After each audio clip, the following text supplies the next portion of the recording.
I'd like to gavel in our regularly scheduled meeting for December 3rd, 2012. If you'd all please stand and join us in the Pledge of Allegiance. I pledge allegiance to the flag of the United States of America and to the republic for which it stands, one nation, under God, indivisible, with liberty and justice for all.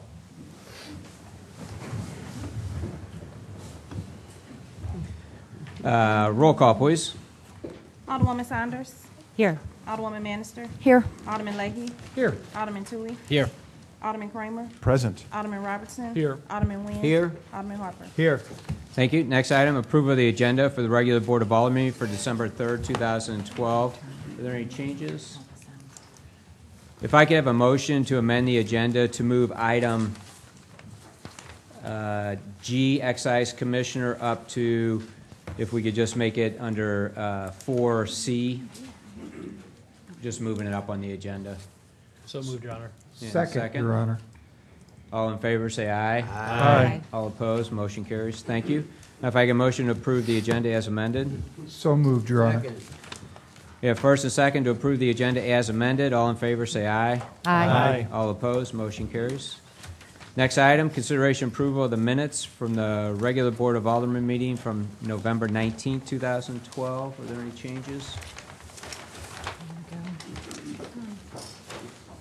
Motion to approve. Oh, I have one change. I'm sorry. On page 11, at the very top where it says, Alderwoman Saunders made a motion to cut legislative travel to $3,500. Motion seconded by Alderman Saunders. I think that was me. Oh, makes sense. Yeah. Oh, All right. And I have one change. Okay. Just on page 10, midway down, further review was conducted by Alderwoman Saunders and Alderwoman Manistar, and discussions were held regarding. page 10, halfway down. Further review was conducted, add there, by Alderwoman Saunders and Alderwoman Manistar. Ah, okay. Got it. Thank you. Do you have those changes? Octavia? Yes. Okay. Motion to approve the minutes as amended. So moved, Your Honor. All right. Roll call. Alderwoman Saunders. Yes. Alderwoman Manister. Yes. Alderman Leahy. Yes. Alderman Toohey. Yes. Alderman Kramer. Yes. Alderman Robertson. Yes. Alderman Nguyen. Yes. Alderman Harper. Abstain. Thank you. Next item, the minutes from the Special Board of Alderman meeting for November 27, 2012. Any changes? No. Actually, it wasn't an Alderman meeting. Well, it was a work session. Workshop. Okay. Any changes? You want to change that to a workshop? Because that, It really was. It wasn't. If we can change that yeah, title to Board of Alderman workshop. workshop. Still. It is. No, it was fine, but just a different format.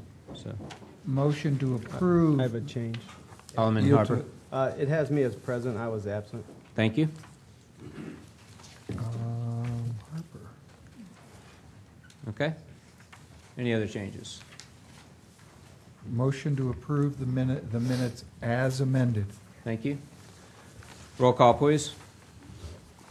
I don't have a second. I'm sorry. Second. I'll second. I'm sorry. Motion is made by Alderman Leahy, second by Alderman Robertson. Roll call, please. Alderwoman Saunders. Yes. Alderwoman Manister. Yes. Alderman Leahy. Yes. Alderman Toohey. Yes. Alderman Kramer. Yes. Alderman Robertson. Yes. Alderman Nguyen. Yes. Alderman Harper. Abstain. Thank you. Next item, item C, Excise Commissioner. We have a liquor license approval for W.K. Bush Brewing Company. George? That is correct, Mayor. The William K. Bush Brewing Company, located at 8047 Litzinger Road, is applying for a license to produce 10 gallons of beer, basically as a testing operation, formula operation. And the brewmaster is here, and he has diagrams, description, pictures of what the brewing equipment looks like. If you'd like to see it or hear anything about it, would you? All right. Samples, maybe? Kidding. Members of the council, Mr. Mayor, thank you for having me. My name is Mark Gottfried. I'm brewmaster of the William K. Bush Brewing Company. and I'm here to answer any questions you might have about our research pilot brewery that we're looking to put in. We're asking for this liquor license as necessary to have literally the pots and pans a home brewer would use to produce a very small amount of beer for the purpose of research and development of new brands, and also evaluation of crops that we use, such as barley and hops. The visual aids that I brought are a floor plan, if you'd like to see it. I don't know if it's too big for this device. Give that a minute to come up. Yeah, it's pretty big. So, I don't think the floor plan is really maybe just your process. Okay. Long story short, the heart of our operation is a device called the Brew Magic. And I'll pass these photographs around that Thank I you. printed off the internet. These are random photos of homebrewers with their piece of equipment. It is, albeit the most advanced piece of If you could homebrewing speak into the equipment- microphone, I'm sorry, so we can pick you up. Sure. Albeit the most advanced piece of homebrewing equipment that a person might own, it is literally homebrewing equipment, and its capability is to produce this much beer, 5 of these. So this is the volume that we're talking about here.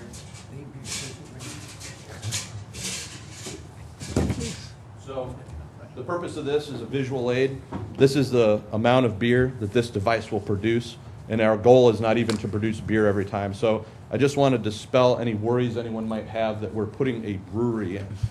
It does make beer. We did have to apply for the permits to build a brewery just because there wasn't exactly the permit necessary for what we wanted to do, but rest assured, it's literally for me to do tests so that we can make Kräftig and Kräftig Light consistent for everyone. Okay, great. All right, Alderman Leahy. Is there any odor from your process that your neighbors will have an adverse effect on? No, sir. If you were in your house cooking spaghetti sauce, that's a good analogy. If you are inside our office, you will smell it, and it will smell like a brewery. You certainly would not smell it outside the building. I suppose possibly if our garage door was open and the wind caught you just right, but it's not the type of thing that there's no smokestack, there's no external venting to the building at all. Okay. George, we authorize a license, but the license does not authorize the sale of product? Thank you. This is basically just R&D, right? Is that- Yes, sir. Okay. Okay. Any other questions? All right, We thank have, you. we have no code in our, we have no ordinance in our code that prevents such a home activity in a residential area. It's not residential. No. It's part of the Handling Industrial. It's in Court. Handling I'm, Industrial. thank you. All right, I'm sorry, I was picturing 88 Litzinger as being in the residence. Suburbs, yeah, no. Okay. You can do this in, my brother-in-law does this in his home, right? I mean, you can do it in your home. We just had Dantoberfest, so we had all kinds of beer. Yeah, okay. Okay. All right. Any other questions? Thank you. Have a motion? Please. Motion to approve the license. And second? Second. Roll call, please. Alderwoman Saunders. Yes. Alderwoman Manister. Yes. Alderman Leahy. Yes. Alderman Tui. Yes. Alderman Kramer. Yes. Alderman Robertson. Yes. Alderman Nguyen. Yes. Alderman Harper. Yes. Thank you. Next item, public hearing. There is none. No bids this evening. Next item, item 7, hearing of any matters of public interest upon the request of any persons present. If anybody would like to address the Board of Aldermen, please come forward and give us your name and address.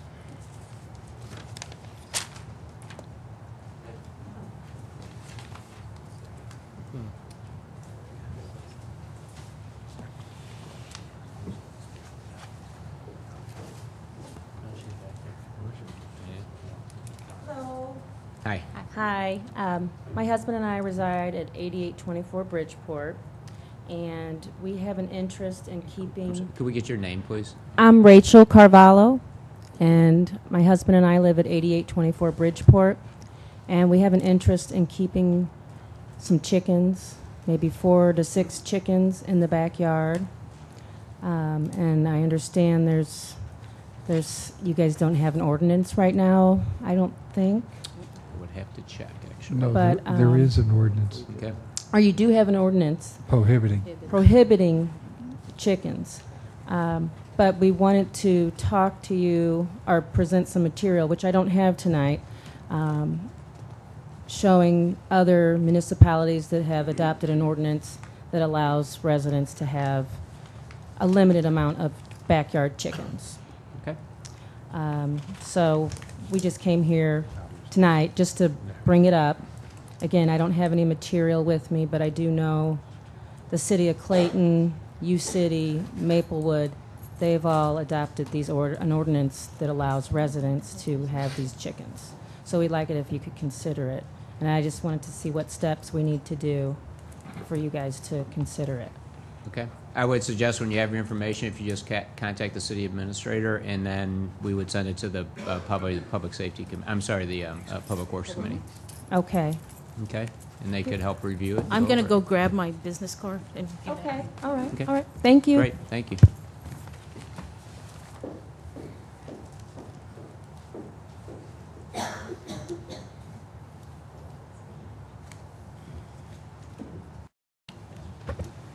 Karen Smith, Harrison. A couple of things that I know that you all have been working on over the last couple of months that I see that is on the agenda tonight that I just wanted to comment on. I've commented on a couple of these previously. But on the fraud policy, again, I'd like to encourage you to consider expanding that for the instances where an employee might expect fraudulent activity to include the police. Because again, in our previous instance where we did have fraudulent activity that was reported, that was the avenue by which it finally got resolved. And I was talking with one of my neighbors who worked for another healthcare system than the one that I work for, and they commented that at their organization they have an 800 number that employees can call if they suspect any fraudulent activity. It's anonymous. I'm sure there's a fee for it. We might not be able to afford it right now, but I do think we need to do everything possible to make it a comfortable situation for when employees know that there's some fraudulent activity taking place, that they can report it and it can get resolved. Second area is the budget. I'm still trying to learn this process. I'm not sure that I've seen any adjustments to the original draft submitted. I know that I've made suggestions, as well as many others, about how we might be able to expand some of the services that were requested and stay within the current budget that we have. And as an example, one of the follow-ups that I had from the last meeting, and I had a follow-up email with Bolin. She was very helpful in answering some of my questions and providing me with the ordinance related to the pension benefits. But I still have questions, and Bola had commented that she doesn't know whether there's been any legal counsel around this, but if you all aren't employees, how you can receive a pension from the city. And even though there's an ordinance that was passed back in the 60s, I wonder if there hasn't been some changes in the way that people look at employment status to make that ordinance questionable. And again, I am asking for legal counsel's opinion on that, because I don't know if you can't access health care benefits because you're not employees. I'm not understanding how you're doing pension benefits. And then, are there any other benefits? I believe that I saw at one point that there was life insurance that maybe Board of Aldermen and the mayor were receiving, and so I just want to make sure that that also got cleaned up. And finally, another example was the $20,000 in maintenance that we're paying for that fountain down there. I was having a conversation with another of my neighbors, and they brought up that they question whether that area where that fountain is even in Brentwood, because it was their understanding that the Brentwood boundary ended at Eager Road. And so their question to me was how come Brentwood is paying to maintain a fountain that isn't within our city boundaries? And I, in my follow-up email to Bola, I explained that, in private industry or business organizations, oftentimes you look for ways to expand your services within your existing budget. And even though you look at the $25K in the pension, about the $25K that we use in that marketing, and there's the $20,000 in the fountain, individually, each one of those don't look like a lot of money, but when you put them together, they start to approach the salary for some of the FTE positions that were requested. So either the code inspector or the police officer, some of those programs might be able to be expanded if we looked at spending our money differently. Thank you.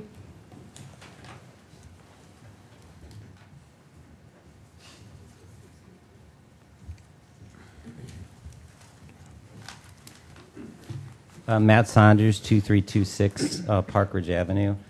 I just had some questions. I was trying to read through some of the code stuff, and I just was looking for stuff online. And we have our budgets online, but it also says you do a biannual review twice a year. Where can those be found?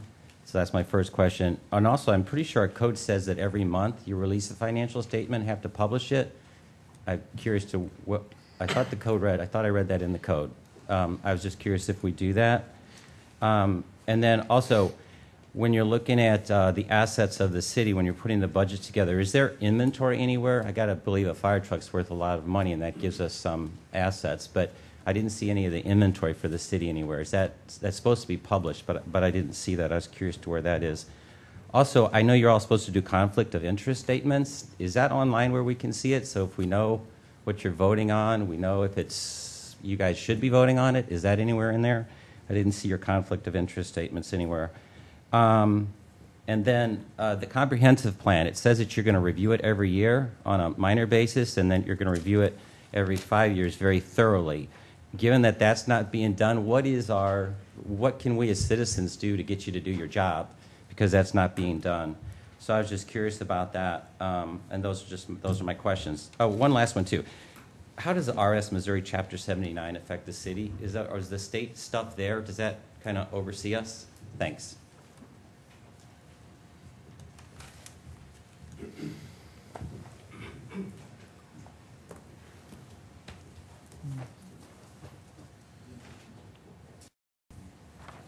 Bud Schilling, 8917 Powell, and 272 Hamlin Industrial Court. I would ask the board, I know you've got bill number 5701 coming up later this evening, to reread that section in each one of the areas of termination in and around the fraud statement, which I understand is clear cut what the intent is, but it still seems to me a little bit loose in terms of city administrator determines whether you're in good standing, that's fine. And you could then retire. I'm talking about me. I'm an old guy, closer to retirement, so I'm always thinking of the first paragraph. But at the same time, it goes on to say, at all times, the city administrator reserves the right to reject a written resignation and terminate the employee, which then makes you say, well, gee, Bull, if you really get mad at me, right, say, you're out of here. Well, then I lose two paragraphs down, I lose all my benefits. So I guess I'm looking for some clarity and maybe a slight rewording. I'll leave that up to Frank and lawyers. And I know that the other lawyer that was here at Ways and Means that night, whatever his name was. Brian Haig. Yeah.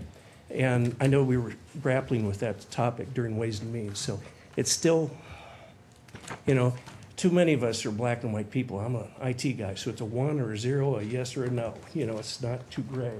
And I know the police are a lot that way too. So anyway, thank you. Mm-hmm.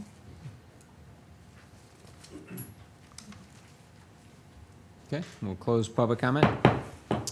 Try to address a couple of these real quick. Life insurance, to my knowledge, none of the elected officials ever had life insurance through the city.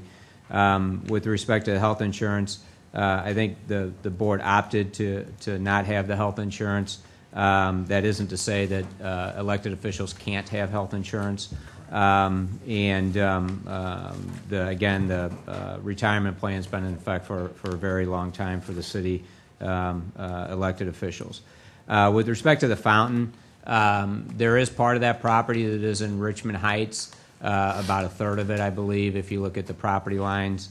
It really isn't too much of a factor. The property is owned by MoDOT.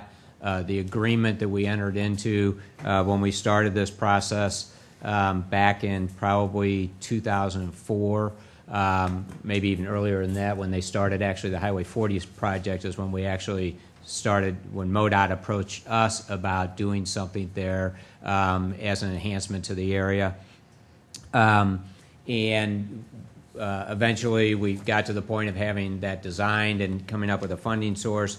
We entered into an agreement with MoDOT to maintain that fountain and that property after that investment was made. So, and that's something that the city worked on and put in place over a number of years.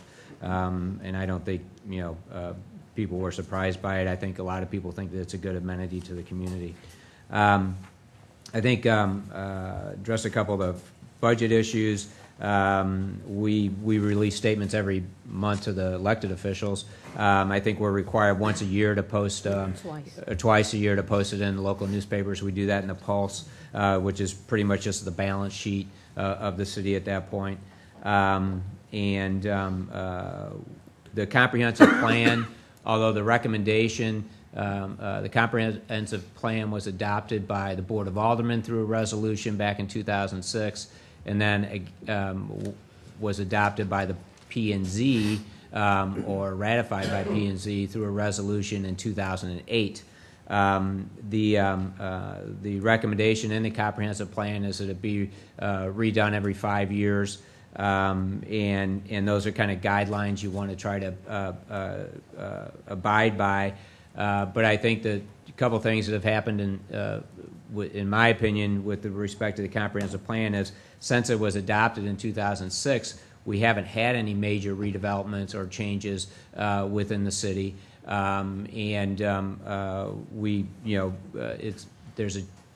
There's a need to look at it and update it, have some more public input. We've done some transportation sidewalk projects.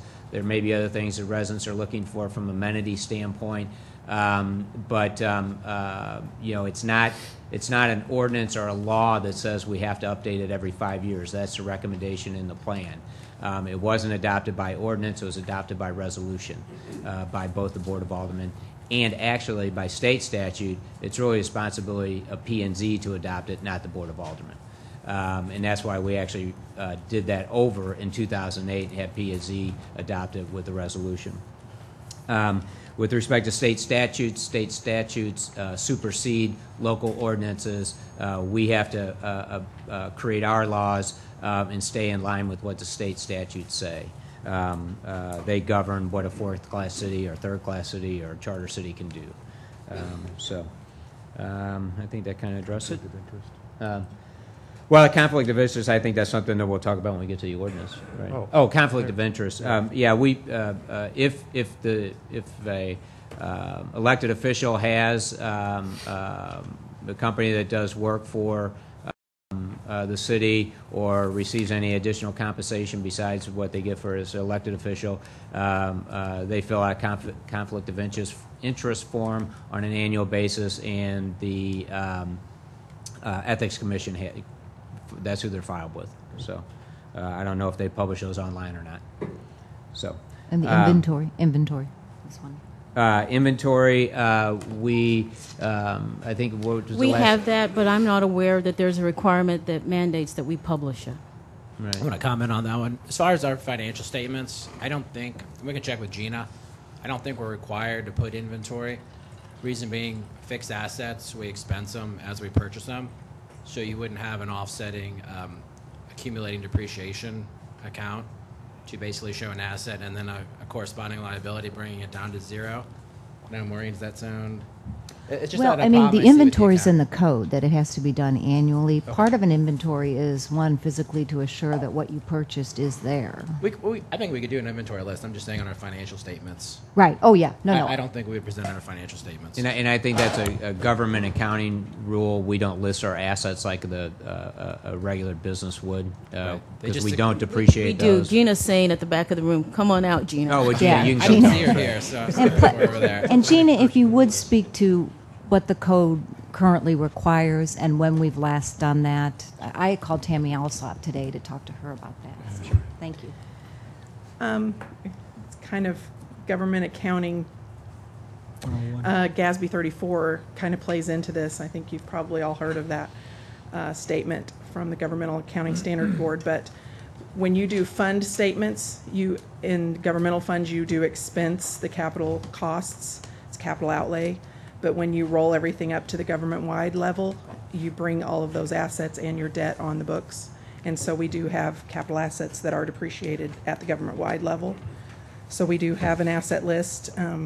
We have a third party that does that, all of that for us. We just send them basically our capital expenses, and they do all the capitalization depreciation. And then that's reflected in the comprehensive annual financial report. We have the detail that supports those numbers. And then regarding a physical inventory where you actually go out and count the vehicles and the equipment and all of that, the same third party vendor also does that, and they unfortunately they did it in 2006, and it's on our list to do as soon as we can get to it. So it should be done annually. Thank you. It's fairly common that it's not done annually, unfortunately, but we'll try to actually absolutely get it done. So Can our I ask auditors while we're on sign this? off on the opinion with the inventory list, but there's no annual count. Right. It's pretty common. It's definitely something that should be done, and there should be a process where you make it more of a routine thing. But unfortunately, it's kind of one of those things that falls by the wayside from time to time. I've seen it many times in other entities. Right. But we definitely plan on doing it. It's on my list. And can I ask a question? Sure. Okay.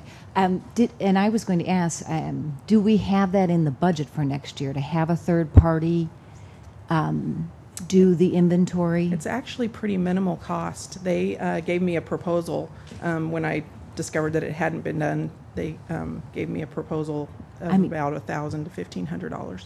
I know we have should so be many able to fund changes. it. I know, like, once we get this established, have a third party, then maybe, the next couple of years we can do it in-house, and then get a third. Do you know what I'm saying? But I don't want to commit to doing it in-house. okay, because well, at I was present- fine with it being third Okay. party. I thought you were going to tell me it was too expensive. Oh, no. I don't think cost is a factor. I think it's just a factor of managing all of the projects that we have going on. Right. Right. Okay. Yeah, well, I would be an advocate, as I told you. One, I don't think you have the Absolutely. time, and I think a third party just adds another level of Alderman Lee? no bias. Just for clarification, under the current municipal code for the city of Brentwood, inventory is listed as a yearly activity. Under the code book that we are tentatively looking at bringing up to snuff and approving, the inventory list, last meeting, was noted as being dropped from the code. Am I correct? It was stated so in this discussion. I don't recall. I'd have to look at it. I think so, but go ahead. In the work session. I'm the one who brought it up. It was Yes. sections. Right. And that section did not come forward. And in the new Mr. book. Perry said that staff decided to eliminate the requirement from the code. And I was thinking, Gina, that maybe you'd be able to answer that whether you guys decided it was going to be in a policy or something. I didn't know what the... I haven't had a it could be chance to po- look back yeah. at draft 1 and 2 Right. to see It could where... be a policy. It's, from my I think it should experience, remain in the code, but- something that we do normally. But if the decision is to put it back, that's the purpose of that workshop. We put it Yeah. back. I mean, I personally think it's a good thing to leave the inventory in the code, but I did ask, because I had gone back to the index and looked in inventory, and it wasn't in there, and then Mr. Perry did the same thing, and he said it's not in there at all. That's the first I heard. It seemed like it was more related to where it was in the code, that Yeah, I it thought didn't that's make what he sense. said. But we No, can no, no, certainly put It it. was removed. It was Right, removed. but he said where it wasn't the appropriate place. Right. We'll check it and report next time we meet. Okay. Thanks. Thank you. Thanks. Mayor Kelly, Yes. I don't know whether we want to save the question that Bud Schilling asked Yeah, to a later until we get to time. the bill. Yeah, Okay. we can discuss that. Okay, if I could have Sorry, one other point. And maybe Karen can clarify when she gets up next. With going to the police, is that you want it to be a recommendation or a must in the fraud policy? Just a clarification. So are you saying you want the employee says definitely every time go to the police as well, or is it going to be more of an urging in the fraud policy?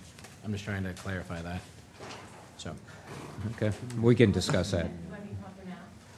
Well, did she answer that now? We'll need to discuss no, it before the we'll bill. we'll discuss that up here amongst ourselves, right? If I could have a motion for the readings of bill number 5701, 5714, 5716, 5717, and 5718.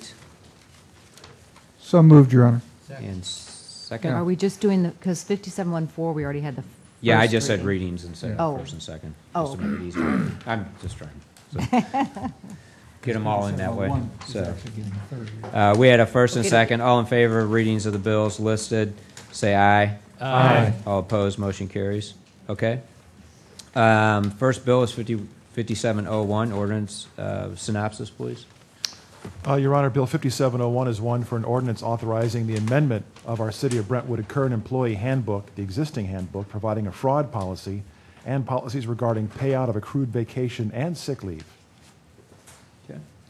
Your Honor, if I might interject, since this bill was actually removed from the agenda as opposed to being placed on hold, in an abundance of caution, I think I'd recommend doing both the first and second reading again. That's fine. Absolutely. And, sorry, additionally, Your Honor, we have had some legal counsel on this particular bill. I don't know who is the appropriate person to bring that to light. Perhaps. What is that?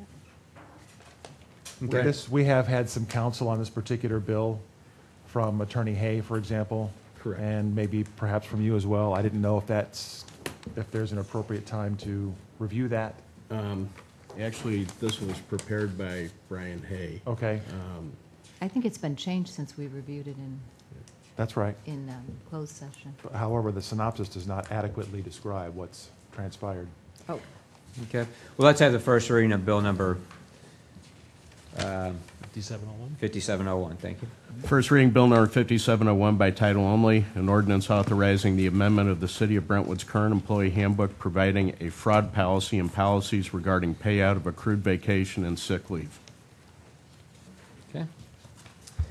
All right. Synopsis, please. I think I hear an echo. We did it. I'll do it again. The synopsis? We didn't Yeah. read it yet. Yes, you did. I did. Oh, okay. Sorry. This is the bill for an ordinance authorizing the amendment of the City of Brentwood's current employee handbook, providing a fraud policy and policies regarding payout of accrued vacation and sick leave. Okay. Sorry. It's okay. Your Honor, at this time, would you like to address Mr. Schilling's concern? Well, I think, I guess I understand the concern that was addressed not only by a resident but an employee, but I think at the same time, in order for any administrator to take that action, whether it be a city administrator or a direct supervisor over an employee, there would have to be cause for the reason for doing that. Certainly, if there wasn't cause, if it was just because somebody didn't like somebody, it would open up the entire city to a much larger lawsuit, I'm sure. I think the reason it was put in there was because of some of the concerns that were brought to us because of past employees and going forward. So, Alderwoman Saunders. Yes. I've had, well, one, I echo Karen's sentiment from the beginning that we need to, that this isn't going to provide us adequate protection as far as reporting when there's fraud. But first, to address Bud's concerns, on page 2, I think, I discussed this with Alderwoman Manistar, and I think that if we say that replace this with the following policy statement, the city administrator, and I don't know if that's city administrator or human resource person, determines the employee is leaving in good standing and after discussing with the Board of Aldermen. Violation of the city's fraud policy is one of many reasons why an employee may not leave in good standing. At all times, the Board of Aldermen reserves the right to reject the written resignation and terminate the employee. I think that should be the board, because if we're rejecting a written resignation, it's because there's fraud or something substantial going on or some kind of investigation. And I think that needs to be changed to the Board of Aldermen. The other part is going to be discussed with us, and, that's day to day, and hopefully, yep, everything's good, whatever. But to me, this one, when one's going to get rejected, that means there's something substantial going on. And I think the board should be involved. Your Honor. Alderman Kramer. We did have a chance to review this bill in the Ways and Means Committee. We had the luxury at that time of having Attorney Hay present at that time for our questions. Since that time, he has also given us advice on this particular bill and its wording and writing, especially regarding the topic of contacting the police, and advised us to adopt it as it's currently written. I personally don't have any issue with us continuing to review this policy, but without the author of it present, I'm a little bit concerned about making a change without his advice. Okay. Alderman Harper, sorry. Yeah, I have a question. When I'm looking through the policy, I see where an employee can go to their supervisor, or if it's a supervisor, go to the city clerk, administrator, or if it's that person, go to the mayor or city attorney. I don't see where it says any time that anyone's going to notify the board. And I think that's been a concern in the past, that there may have been some potential fraud and the board was not notified immediately about it. So that would be one of my concerns. And then fortunately, Bola, myself, Alderwoman Manister, and Saunders attended the Internal Controls and Fraud Prevention conference. And they had some really good ideas on what we could do as a city to prevent fraud and detect fraud. And I have a handout. I mean, I could give it to someone to make copies for all the aldermen. But some of the things they talked about were implementing a hotline to receive calls, because my understanding from the presenter was that the best way that fraud is detected is through tips from employees. That annual audit or some type of budget review is not going to detect some of the fraud that we've seen in the past. That it really requires someone with a special skill set to come in and look for those things. So I would recommend that before passing this ordinance, that we go back and look at some of these recommendations that were provided by this professional who oversees fraud investigations. Alderwoman Manser. In regards to what Alderman Saunders said, in regards to what Alderman Saunders said regarding that particular paragraph, before that sentence, it says the written resignation must be approved by the city administrator after the city administrator determines the employee is leaving in good standing. So I would imagine that the termination would be given to the city administrator. If there's any question, then she would come to the board, because right after that it just says violation of the city's fraud policy is one of many reasons why an employee is not leaving in good standing. At all times, the Board of Aldermen reserves the right to reject the written resignation and terminate the employee after discussing the matter with the board. So if the resignation letter is being submitted to the city administrator, who would then make her determination, and if there's any reason for thinking that there's some fraudulent activity going on, would then bring it to the board, who would then reserve the right to reject. That's just kind of how we, looked at that. And I think that that would make an adequate change. Attorney I'm Brian sorry. Hayes scheduled to be here Is he? just a little later. Oh. So if we want to defer any action on this until that Let's do time that. tonight, we could. Okay. Sure. Say something? Would that be I mean, executive session? that's fine. But again, like he said, and like we through this manual, that again, it's just advice that he provides. Like he's like, but at the end, you have to decide. Just like with when we were talking about whether or not to include in the employee manual whether independent contractors can give campaign contributions. He's like, yeah, there's a good argument that it shouldn't be in there or whatever, but it just added protection or whatever. I mean, it's kind at a certain point, you can get advice, but then it has to be what we're comfortable with, like what authority do we want to relinquish, or you know what I mean? Like, we're going to be named in the suit regardless. I mean, you name the city, and if somebody's going to sue the city, the Board of Aldermen are going to be named in it. So, and we're ultimately responsible for the policy. So, the only way Bola would be more liable is if she administered the policy incorrect. But bottom line is, even if we're not, we need to be comfortable with the policy, because even if we decide to say, okay, it's the city administrator's job, we are the ones that pass the policy. So we are ultimately responsible for the policy. So I think if we're at that level where fraud or something's involved, I think it would be best to have the whole board make that decision to reject. And then the same, again, too, at that fraud seminar that we went to, one of the number one reasons, or the top reasons that fraud goes undetected is they said elected officials want to push it under the rug. That was that. So there has to be a way to, go to the police to, make sure that, if fraud's happening, that we find out about it right away, and we get it taken care of. Okay. Well, we'll one last comment. Oh, I'm sorry, Alderman Harper. Going along with the conference that we attended, on the handout on page 64, it talks about creating an anti-fraud environment, and it says to set the tone at the top and hold elected officials and management responsible. I think if we don't have some type of oversight in this, then we're kind of losing that responsibility, which according to a professional, it's something that we need to have. Okay. All right. Well, I have a motion to put this on hold, at least for the time being today. Yes. And second? He's on his way. Second, Your Honor. All in favor, say aye. Aye.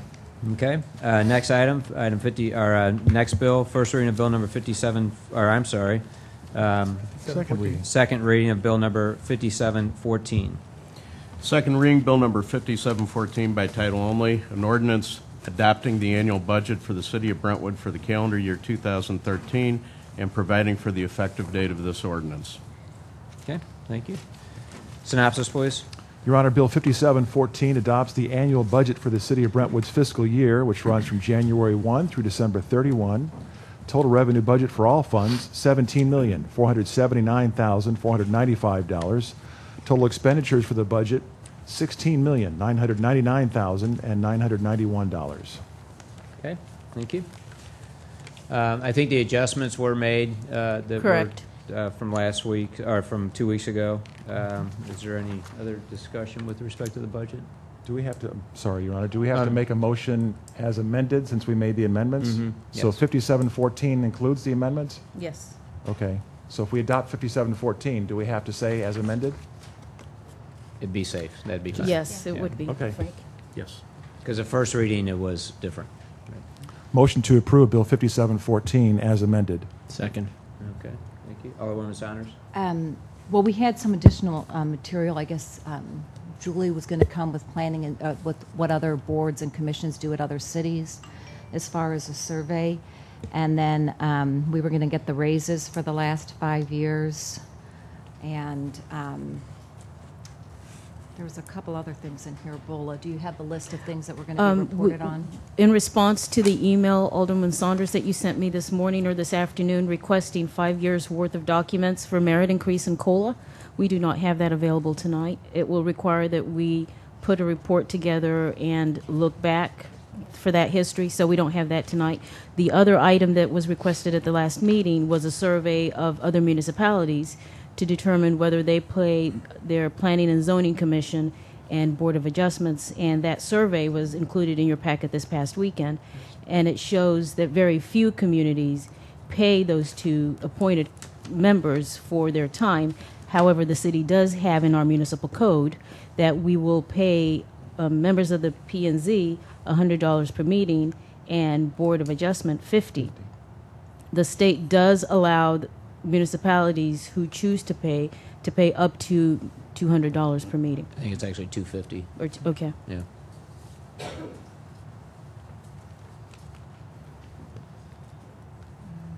Any other? As far as it wasn't me. I mean, I sent the email just as follow-up, but I mean, it was a resident that asked for that information. It was Sherman Lee that asked for it at the last Board of Alderman meeting. It wasn't me. And I was just hoping that we had that information so that we could see it. And it doesn't require a lot of documents. It requires going back to the budgets from the prior year because the percentage is in there. No, it's not the budget. Well, it could, I mean, that would be a way of getting it, but she's asking for two different things. Right. I don't know anybody Merit, asked, Sherman asked COLA. what the raises were the last couple of years. I think I addressed it when he asked the question. He asked what it was. I said last year I know it was 1%, and prior to that I wasn't sure, but I think it was 3%. For each of the other 4 years. Right. It was 3 each of the other 4 years. Yes, Okay, ma'am. so then you have the answer. Okay. And that was the question. But I think we addressed it at the meeting. Okay. So, right. Okay. Okay. Let me see if there was anything else in there. Alderman Lady? I'd like to thank the staff for taking not only the extra time and stuff to pull it together. You've presented us a balanced budget per state statute to work with. And I know it's no fun to have everybody nitpicking the work apart, but I do appreciate the extra effort of the entire staff to make it come about, and thank you. We thank you. Okay. And All I I want ask is- a question. There was the 3/4 ton pickup truck for Public Works. Chief Jury, you said that they're now going to use the ambulance. Does that omit that, or does that mean that we no longer need that? That's two separate things. Okay, well, I didn't Jim, know what, do he you want to said the address ambulance that? was going to be used as a truck, and I don't know That's what a for the three-quarter. sewer. That was to lateral. replace the sewer lateral truck that they use. I don't know what a three-quarter ton pickup is, so I just wanted to ask that. Okay. And then the other question was, it said that there, in the minutes, Bolo, you said that there's going to be 2 competitive hire process, and we're adding no new employees, correct? But we have vacancies in the command staff of the fire department. Those are promotional? Yes, they're promotional. So they're within the department? Exactly. So will we have to hire, when we promote up them, will there be a vacancy that we have to go to the outside? It depends. Ted, do you want to address that? Because it says one position is a competitive hire, and then, I probably misspoke. Yeah, there is It's internal. No, they're all internal positions. Nothing will be hired from the so we have outside. 23 and a half people now? Correct. That And doesn't 23, change. they're just going to just It's change? all promotions from the inside. Okay. So nobody comes in from. And the that's the same thing with parks and, No, that will Right. be a competitive hiring process. okay. And so will we still have the same number of employees? Are we short Yes, now? Is that no, what we are? we'll have the same number of employees. We'll still have the same number of Right. employees, okay. And then can I ask, why do we need the 2 additional turnout gear? I thought we'd accomplished that in the last 2. We still have 2 employees that did not get any gear. Their gear was the best of the worst, so we kept them kind of in reserve. And once they get their gear, everybody will have new gear. So we Okay. didn't want to, we tried to stretch this out as much as possible. Okay, and this is a silly rumor that's going around, but I'm going to just take care of it once and for all. Does the gal that, is Susan her name, that is your assistant, does she have a set of turnout gear? Does she go? No, she's got, what we gave her is an old coat that we had.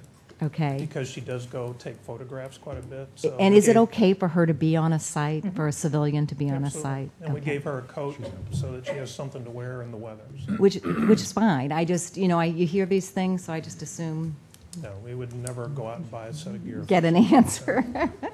Thank you. And then the other thing I wanted to ask, well, I still haven't gotten the policy as far as the McMahon Burger, as far as how the promotion will be done. But how are we doing that? I mean, we've withheld we're withholding from the firemen their raises, and yet we're going to promote from within. Like, is that because they did something wrong, or are we now saying that no, they really, that was really our problem, and we shouldn't be withholding? No, that's got nothing to do with it. We're short 2 captains, and we've been short 2 captains due to retirement, and we simply need to fill those positions. We'll fill them with either rank and file or one of the lieutenants, depending on how the promotions go. But we have to promote, we have to fill our positions. Because Okay. we need those, the captains are responsible for their individual crews, and right now, we have not had those positions filled in some time. Okay. So this is simply a matter of filling the positions that are vacant.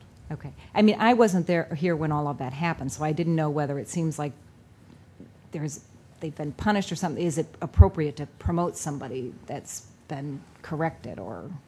You still have to promote them. You still have to fill the positions. We still need captains and we still need lieutenants. And do you only do that through, I mean, is that process never done outside, like you don't hire or? It varies from municipality to municipality. If we believe that we have good candidates internally to compete for that process, then we would just leave it internal process. If not, then we'd go out. And the other issue, too, is if you hire from the outside. You're adding positions. Right, you're adding positions. Right. So- Okay, thank you. Alderman Harper. One thing that I've kind of pointed out over the years is that we don't have a very diverse public safety department, and if we continue to only hire within, it's going to remain that way. So I would be willing to see that we open it up to all candidates to maybe potentially diversify our public safety workers a little bit more. Well, again, you'd be adding positions. Right. So When we hired 2 firemen earlier in the year, there were women candidates that interviewed. There were right? several that we tested. Right, so. Yes. Call for the question. I just have one comment. Alderwoman I just want Mansur. to clarify, no offense to you, but we did ask a lot of questions about the budget last last meeting, and I certainly didn't mean to nitpick, so I just wanted to say that. I don't like that word. You're just asking questions. Okay, that's all. we had a first and a second. Roll call. Oh. Well, wait a second, I had the iPads. We didn't have the additional information and the cost analysis that Bud was going to provide. I think we referred it to tablets by the end of the meeting instead of iPads. But again, keep in mind, those directions. The budget can be adopted, but it's still a living document. It can be amended as we go forward. If the board directs them to look at something other than iPads when they go to actually do that purchase, that's fine. It's just going to save that much. How much that savings might be. So I don't think you need to get that minute into the budget when it comes to those kinds of things. So that makes sense, right? So we're not, it's in the budget, but that's no authorization whatsoever, then, is what we're saying, as far as the it's iPad. authorization to go get the prices on it and Allocating make the sure, funds. right. I think Bud mentioned that maybe when we are ready to actually go out for the purchase, we'll take another look at it, and maybe the cost will decrease from what we put in the budget, so there will be savings. Right. But is there the option of not getting them? Do you know, Alderman Tui, you had wanted additional, you said, would we mind if we withdrew our first and second because you wanted additional information? What were you looking for? I think a lot of it came up during the conversation. I think people were a little set on the word iPad. And again, I think Bud mentioned that, we could bring down the price in some of this. And I think some of this also just got clarified that just budgeting for it and saying we're actually going to spend it.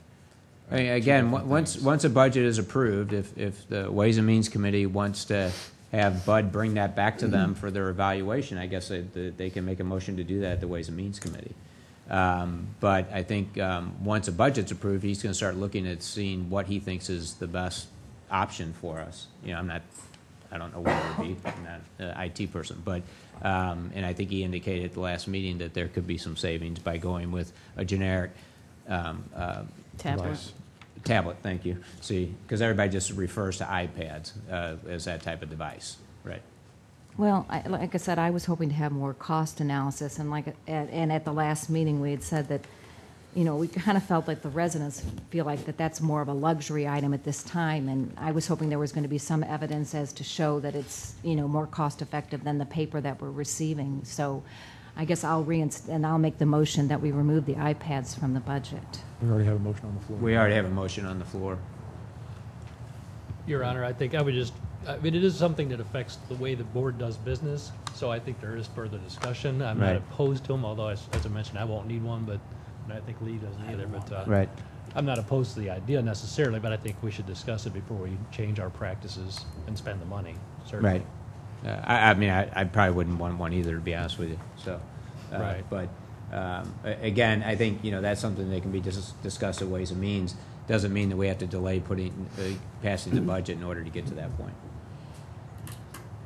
Okay. Well, I guess for me, for this particular budget, I'm not happy with this budget because I just didn't feel like we should be at this point in time giving raises to this extent. Do you know what I mean? With our reserves as low as they are, and then having the iPads and pensions in there for ourselves. We didn't talk about our salaries or P&Zs. So I wanted to clarify those things. I do appreciate, too, Gina and Bola, all the hard work, and it's nothing to do with the quality of the work or anything like that. It just comes down to, what I feel as an alderman is financially the most responsible thing to be doing for the city at this time. Okay. Alderman Harper. If I could just point out something that when I was doing some research, in regards to the fire truck this year, I know it was part of the capital improvement, but in reviewing the June 9th of 2011, the fire department at Public Safety submitted bids for the ambulance that was purchased, and we made a motion and forwarded that to the full board. So in the past, when I said this process seems to have changed, doing some research, it in fact had changed. So I just wanted to share that with the public, that I wasn't just making up the fact that things have changed. They have changed. And unfortunately, because I asked questions, I had to leave the last meeting. So, and I know we'll further discuss that later. But again, I think there may be some confusion. Just because it's in the budget doesn't mean that it's not going to go through the bid process. And once the bids are put out and come back, then they will be taken back They to will be committee. brought back to public safety. Right. Hasn't been put out to bid yet. It hasn't. We'll further discuss it, I guess, in executive session. I believe that's on the agenda. Well, no, I mean, Not as this far as the weekend. fire truck goes, I mean, that is the process. Well, no, It- not that, just in general. Why I exited the last meeting. Well, For the question, Your Honor. okay. All right, we have first and second to approve the bill number 5714. Roll call. Alderwoman Saunders. No. Alderwoman Bannister. No. Alderman Leahy. Pass, please, return. What's that mean? He want to wait. Oh, okay. Alderman Tui. Yes. Alderman Kramer. Yes. Alderman Robertson. Yes. Alderman Nguyen. Yes. Alderman Harper. No. Alderman Leahy. Yes. Okay. Thank you. Bill number? Bill number 5714 is now ordinance number 4389. Thank you. First reading of bill number 5716. First reading Bill Number 5716 by title only, an ordinance authorizing the mayor to enter into and execute an agreement between the City of Brentwood, Missouri and the St. Louis Area Police Chiefs Association for development of physical ability standards and testing for police officers and providing for the effective date of this ordinance. Okay, synopsis, please. Yes, Your Honor. In this instance, very close to the title of the bill, Bill 5716 represents an ordinance authorizing the mayor of the city of Brentwood to sign a participation agreement and professional services agreement with St. Louis Area Police Chiefs Association, SLAPCA, for the development and use of physical ability standards and testing for police officers. Standard and Associates Incorporated will be hired by SLAPC to develop a police officer physical ability test, that for interested participating agencies of the St. Louis Area Police Chiefs Association. Thank you. Any questions? Alderman Kramer. Yes, Your Honor. Bola, we have a request also from the fire department for a fit for duty regimen. I think is very similar to this. That did not receive funding in the budget that we just approved. This is going to be funded how? I believe the chief indicated he would use his asset forfeiture, Okay. and this is considerably cheaper Yes. than what the fire department had proposed. Okay. Thank It you. was 14,000, I think, the fire Right. department. Okay. Second reading, please. Second reading Bill Number 5716 by title only, an ordinance authorizing the mayor to enter into and execute an agreement between the City of Brentwood, Missouri and the St. Louis Area Police Chiefs Association for development of physical ability standards and testing for police officers and providing for the effective date of this ordinance. Thank you. We have a motion, please. Your Honor, I'd like to make a motion to approve Bill 5716 into ordinance form, please. Second. Thank you. Any other questions? Roll call, please. Alderwoman Saunders. Yes. Alderwoman Bannister. Yes. Alderman Leahy. Yes. Alderman Tui. Yes. Alderman Kramer. Yes. Alderman Robertson. Yes. Alderman Nguyen. Yes. Alderman Harper. Yes. Thank you. First reading of bill Bill- number, I'm sorry, ordinance. Bill All right. number 5716 is now ordinance number 4390. Thank you.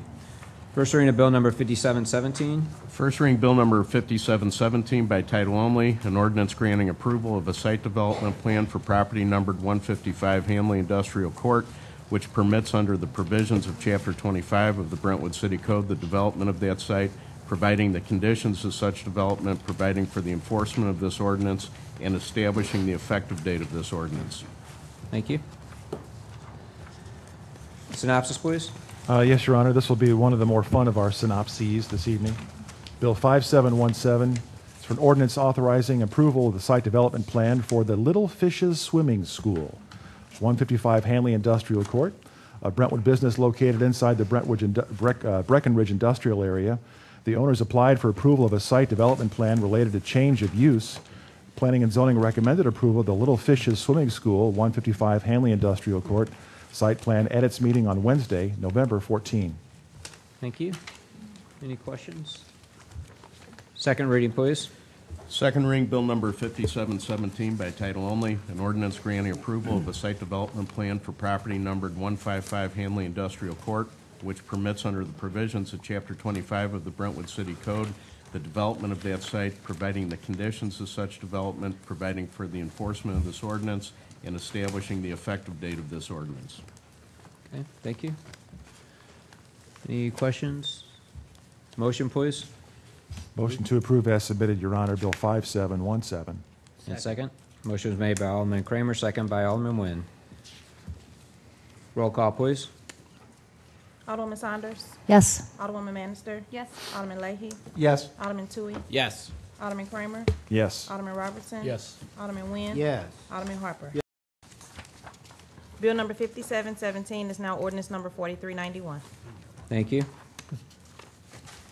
First reading of bill number 5718, please. First reading Bill number 5718 by title only, an ordinance authorizing the city clerk, administrator of the city of Brentwood, Missouri, to enter into and execute a lease order agreement between the city of Brentwood, Rico USA, Inc., and U.S. Communities, providing for the effective date of this ordinance and providing for the repeal of all conflicting ordinances.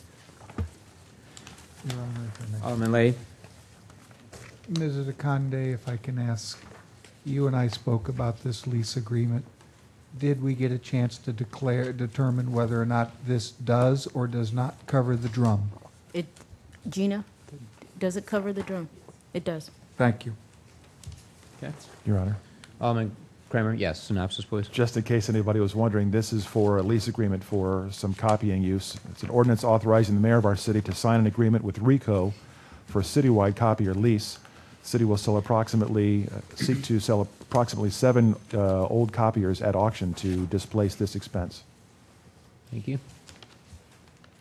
Second reading, please. Second reading Bill number 5718 by title only, an ordinance authorizing the city clerk, administrator of the city of Brentwood, Missouri, to enter into and execute a lease order agreement between the city of Brentwood, Rico USA, Inc., and USA Communities, providing for the effective date of this ordinance and providing for the repeal of all conflicting ordinances.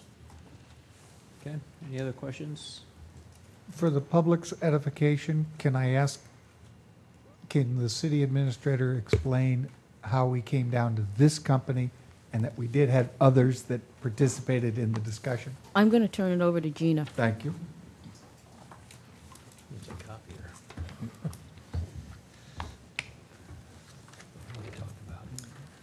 Thank you, Mayor, Board of Aldermen. We submitted a memo to Ways and Means. I just want to read a little bit of the background. The city has several city-owned copiers that have come to the end of their useful life and need to be replaced. City staff has been working with RICO to provide citywide copier lease services using the U.S. Communities Government Purchasing Alliance pricing. City of Brentwood is a member of this purchasing alliance, and the alliance has negotiated copier lease pricing with RICO that is even better than the state cooperative procurement program that the city also participates in. So RICO visited each city department, and their proposal reflects the equipment they believe will best meet the needs of each department. And then there's some financial analysis here, but basically we were able to get the most advantageous pricing by going through the U.S. Communities Government Purchasing Alliance. Thank you. Okay. Okay, motion, please. Motion to approve Bill 5718 into ordinance form, Your Honor. Okay, and second? Second. Motion was made by Alderman Leahy, second by Alderman Tui. Roll call, please. Alderwoman Saunders. Yes. Alderwoman Bannister. Yes. Alderman Leahy. Yes. Alderman Tui. Yes. Alderman Kramer. Yes. Alderman Robertson. Yes. Alderman Nguyen. Yes. Alderman Harper. Yes. Bill number 5718 is now ordinance number 4392. Thank you. Now, I think McMahon, Jim Foster is here. Maybe, I guess the two questions we want clarification on is one, the addition of having the police listed, and was there another question with respect to? Well, I think Alderman Harper had a number of other items that he thought needed to be discussed at some point, right, as well? In regards to the fraud policy? Yes, yeah. I wish Hay was going to be here. Well, again, is this something maybe we just want to send back to? If there's no urgency, Your Honor. Yeah, to committee to talk about some of these other items that you have, as opposed to. That would probably be much easier. Right. Motion to return Bill 5701 back to Ways and Means for further discussion. And second? Second, Your Honor. Oh, please. Okay. No, you go ahead.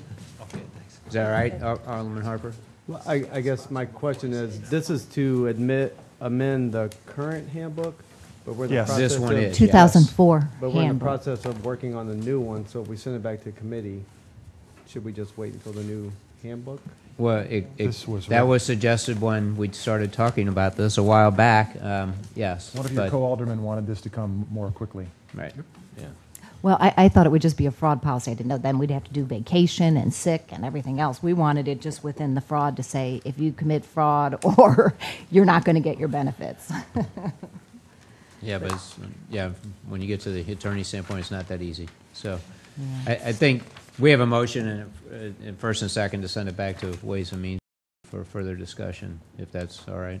And Brian Hay could be there, ideally. No. He can be and he will be. Okay, good. Okay. He's on his way here now. All right. All right. I have a question. Alderman Mansur. Will other aldermen be able to partake in the discussion if they're not a part of the Ways and Means? It would have to be a workshop. Yeah. Otherwise, that would be a full quorum of the board. Yes, if you put 5 or more in. We could put that on our list of. Right. I mean, some of the questions, Jim like Foster not could to try to answer vote. some of the questions you I- have. I just want to remind the board that we've already started reviewing the items that the Ways and Means were undecided about. So to take this back to Ways and Means, when the board has already started working through the entire document, seems a Right. backward process. That's fine. Well, again, If the only Attorney reason I Hay was suggested here- was because Alderman Harper said there were other items he suggested. But why don't we, take first the addition of adding the police department to the notification process. That was one of the issues, right?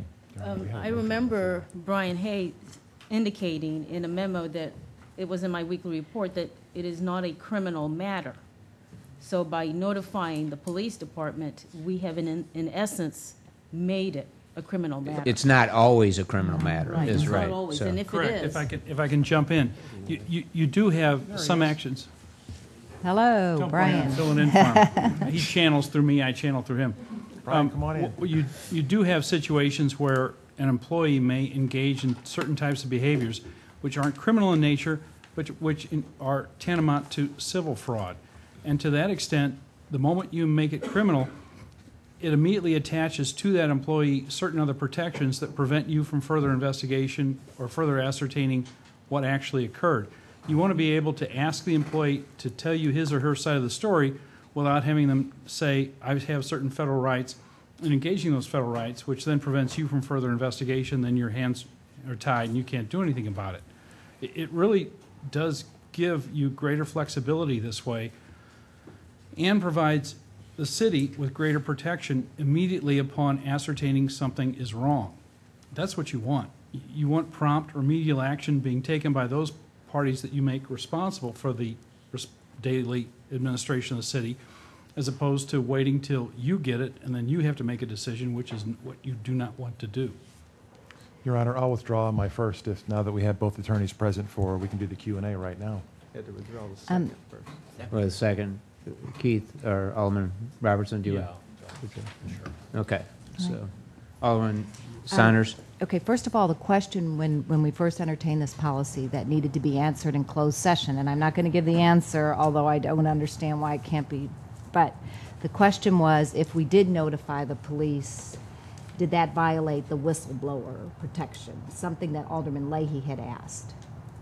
You asked the question, Alderman Leahy. I'm not going to say what the answer but it was something you were afraid that if we notified the police. Look, here's. But anyway, basically what, with this policy here, what we are hoping to is on page 2, bullet, if you could show him. The way the policy is written, that first paragraph, city administrator determines the employee leaving in good standing after discussing the matter with the Board of Aldermen. Yes. Then if we could go, violation of the city's fraud policy is one of many reasons why an employee may not be leaving in good standing. At all times, the Board of Aldermen reserves the right to reject the written resignation. Now, I know, it's your opinion to remove us from it, and that's what I'm saying, but when... For your sake. Right.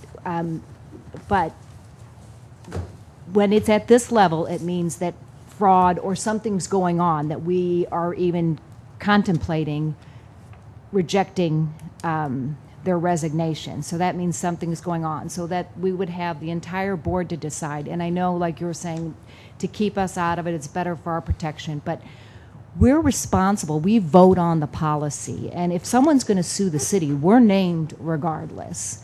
And in this particular instance, But you're not named individually unless you're individually involved. That's the protection that we're trying to extend to you and recommend to you that you maintain. Your individual involvement, pardon me, only occurs when someone can attach individual involvement to a situation. You are much better served as a board to see general oversight. You have a city manager to whom you've delegated those responsibilities, and that's who you hold accountable. So when and if you have employee misconduct, you expect your city administrator to either take prompt action or defer prompt action until such time as a further investigation can take place, then present to you what has occurred. Leaving yourself with the opportunity to reject a resignation is perfect. That's the nice way to go. I mean, it's perfect. It gives you those options. And especially when and if you usually have, and you know, in this day and age, every employee figures the first number they call isn't some hotline, but rather they get F. Lee Bailey, who's now deceased, but that's who they want.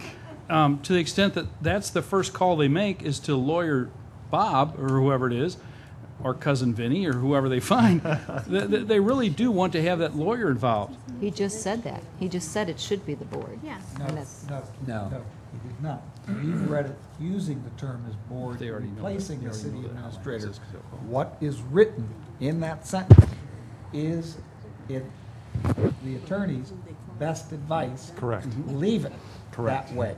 Yes, your city administrator may defer the information to the board for us to consult with, but it's ultimately the city administrator who is deciding to accept or reject the resignation. But when all the fraud occurred, who did the residents come up here and point at? I said, when all the fraud occurred, the residents came up and said, where were you, Board of Aldermen? So in reading this, it's not saying this, that the city administrator, she's the one, or the city administrator determines if the employee is leaving in good standing after discussing the matter with the Board of Aldermen. Violation of, okay, and then it goes on, at all times, we're just saying that at all times, the Board of Aldermen should be changed to the Board of Aldermen reserves the right to reject the written resignation. We wouldn't do that unless there was a problem, if the city administrator made the determination there possibly might be fraud. So, but are you saying, though, I have two questions. And first of all, when the fraud was brought to the city, I think things are getting, when the fraud was brought to the city, when the police department was notified and then notified me within an hour or two, we had a Board of Aldermen meeting the next day. I think what the general public was generally maybe upset with at the time was the fact that once the investigation started and once we turned it over to the federal prosecutors, we couldn't say anything. That's right. Because the investigation was going on. That's right. So we couldn't comment on it from April until October. And I think that's what the residents were upset about. It wasn't, I mean, again, the process was it went to the police right away. Right. Okay. But I know, but a lot of it was, well, we didn't know what was going on. We didn't know what was going on, and that was all the regardless, answer. And I understand even that with you this couldn't policy, discuss it, but even- after the fact, it was, well, we weren't aware of it. So we're just. Well, but see, under this situation, this wouldn't change any of that. If it happened and there's a federal investigation going on, we still would not be able to say it. That doesn't change that fact. And that's the burden of being an elected official sometimes, is you can't always get that information out until that is completed. We had to wait till he was charged, which wasn't actually until June, while the investigation was going on. You know, and so all those things go into it. So that wouldn't, what you're worried about, this wouldn't change any of that. Jim has some comments, Your Honor. Yes, Alderman. Oh, go ahead. Harper. I thought Jim had some comments. Okay. No. Oh, go ahead. Go ahead. No, I'll respond. Well, I had one other one thing about it was that under your scenario, would then the alderman have to approve or deny all resignations? No. No, just in cases of fraud. That's the point. It's We just would recommend not against that, Right. because defining what cases of fraud may or may not exist, if BOLA comes across someone who has mistakenly or intentionally played games with their time card, that's clearly fraud. If she ascertains that it is stealing time or engaging in the misuse of the time clock in order to obtain overtime or whatever she determines is clearly the basis for sufficient cause for termination, it may well be fraud. You don't want those cases brought to you for purposes of resignation. Again, every employee who is about to be terminated, the first thing they do is call lawyer. And so when they call lawyer, the next thing that will happen is the employee comes along and says, let me resign instead of being terminated. Will you, if at all possible, will you not prevent me from receiving unemployment benefits? Those are determinations that you really want done on a day-by-day basis by your manager. You don't, your city administrator manager is the one who really ought to be making those determinations. If every one of those calls is brought to your lap or feet, you're going to have those determinations, and then when and if they go awry, then you're identified as the first named defendant in the civil litigation that follows. You really don't want that. I mean, in this day and age, it has changed. It has changed from 20 years ago. Every employee who's terminated or asked to resign or otherwise leaves thinks he or she has to get an attorney in order to resolve their, quote, rights. That's the world we live in now. Alderman Harper, did you? I just had a question. At the fraud training, BOLA also attended. Hearing what they said at the training, would you agree that the policy, the way it's written, would comply with what this professional fraud examiner would have recommended? I agree. I believe that what McMahon Berger has presented two ways and means and that we have before you reflect some of what was talked about at that session that Friday morning.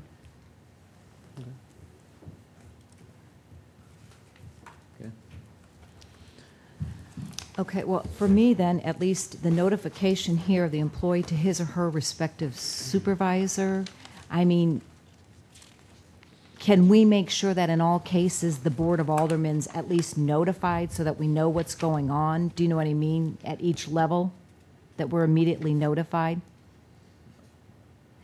It's better to have more. I would think that if it was a case of fraud, that the city administrator, I'm sure that the city administrator would probably at that point want to have a Board of Aldermen meeting to at least update the board on what's going on.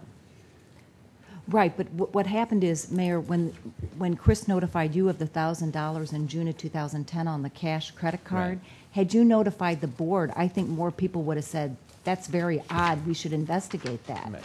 And that didn't happen until a year, pardon me? June of 2010, we're talking, the very first. And right. Chris told you that someone had used the credit card, not knowing that it was Chris himself. The city administrator went to the mayor and said, somebody's used the city credit card and withdrew $1,000 cash. And the mayor said, handle it. And it was Chris. Oh. Now, if that had gotten to the entire board, I think more of an investigation, and we could have prevented the $30,000 and the rest that was going to come. Right, and again, I think the way it was presented to me, I didn't say handle it. Chris said he was looking into it. I thought it was, in the way it was presented, I thought it was more of a mistake that they were trying to correct. That it wasn't really a cash withdrawal, and that they were looking into it and never heard anything back. So that's kind of what I assumed it was. So again, I didn't think it was the fact that somebody had stolen $1,000. Right. But I'm just saying that happened. Do you know, one person's judgment could be, you know what I mean, misunderstanding I agree. I mean, or whatever. But I'm hindsight's thinking 20/20. Right, you know, right. No, but I'm not trying to. What I'm trying to say is that if the whole board, we might have. Do you know what I mean? Though some of us said, "Hey, wait a minute, that doesn't line up," or had different perspectives, and it wouldn't have hurt. Do you see what I'm saying? I'm not trying to be. But The way to attach meaning to those events as they occur, because they're going to be different in nature. Somebody may say, hey, look, we found something missing, we don't know where it is, and nobody knows why or what. The way to attach meaning to that is not change what you have in front of you in terms of a systematic means of handling employees attempting to resign. That's right. But instead simply communicate through the consensus of your body that BOLA should, at any given time when somebody brings to her or she ascertains that there's $1,000 missing, bring that to you as a matter of fact. Just alert her to that and hold her to that standard. Well, I mean, but this situation happened to be Chris was the individual, and I so. understand that, and that's what you. Well, we have to hold each other. I mean, the mayor didn't let us all. So if you don't say, if it's not in right, how many times have I been told we had a consensus, but you didn't do it by way of a motion. You didn't do it by technicalities seem to be everything. And so I feel like we have to make sure that everything is in writing or it may not happen like that. And also in that fraud seminar, they said that one of the number one reasons that fraud goes undetected is elected officials wanting to push it under the rug. I mean, that was what he said. I clearly don't think this body will ever be pushing anything under the rug anymore. I don't. All right. No. Well. But I don't sense that, and I'm an outsider to that extent, having. Okay, enough, please. Excuse me, I think it's. Yeah. Let's have that stop. Yeah, please. Sorry, Jim, that's all right. But my understanding is from you all that your level of scrutiny is a lot higher now than it was 3 years ago as a body. And if you convey that to your city manager, city administration, you'll get that back. Right. Alderman Harper? Yeah. Tell me if I'm wrong, but in reading this, say there's a situation where someone may be concerned that there's some embezzlement going on. So we're going to rely on our city clerk administrator to initiate an investigation into those acts. So what's the skill set for city administrators to be able to do those? And why wouldn't we just say, call the police? Because they're the professionals. They look, I mean, when it comes to stealing, an actual crime, why wouldn't we be comfortable with having notify the police in our policy? I mean, we're not afraid of the police. You have now internally, as a result of the hiring decisions that have been made in the last year, you now internally have people who do have forensic capabilities internally that you didn't have before. The problem with calling police for purposes of doing audit-type reports is it's easy to ascertain, who took this off the table. That's easy to ascertain. It's a lot more difficult to ascertain from a performance audit standpoint who has misdirected or tried to misdirect or attempted to misdirect funds of some kind. That'll come through audit skills, and it won't come through police investigation skills. Police only rely upon the people that they talk to, and if all the people they talk to may well not have a sense of that, that's the problem. I agree what you said about not being able to determine some moving around of money with an audit, which would require a specific skill set like a fraud investigation, a fraud audit, which is what the conference or the training talked about. At that point, when the city administrator brings this to the attention of the Board of Aldermen, then there could be direction to hire an auditor such as the one that did that presentation for a forensic audit.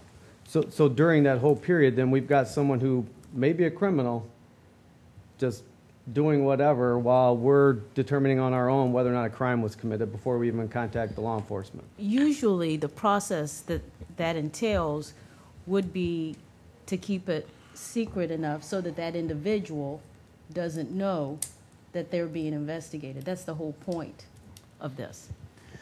I got a question. Paula, who was doing bank reconciliations under the old process? Or Gina, do you know when Under Chris the old Mayer? process? Right, when Chris Mayer was around? Who was doing the bank reconciliations? Do you know? Former employee. Initially, it was Kathy Clayton. She was doing, Well, it's matching credit them up, card, but not then- bank reconciliation. Right, but it should still be. I mean, somehow, let's not say bank account. There are plenty. Gina can answer that question. Gina, With- you want to come up? There are a lot more checks and balances within the finance department that we didn't have before. Right. That's true.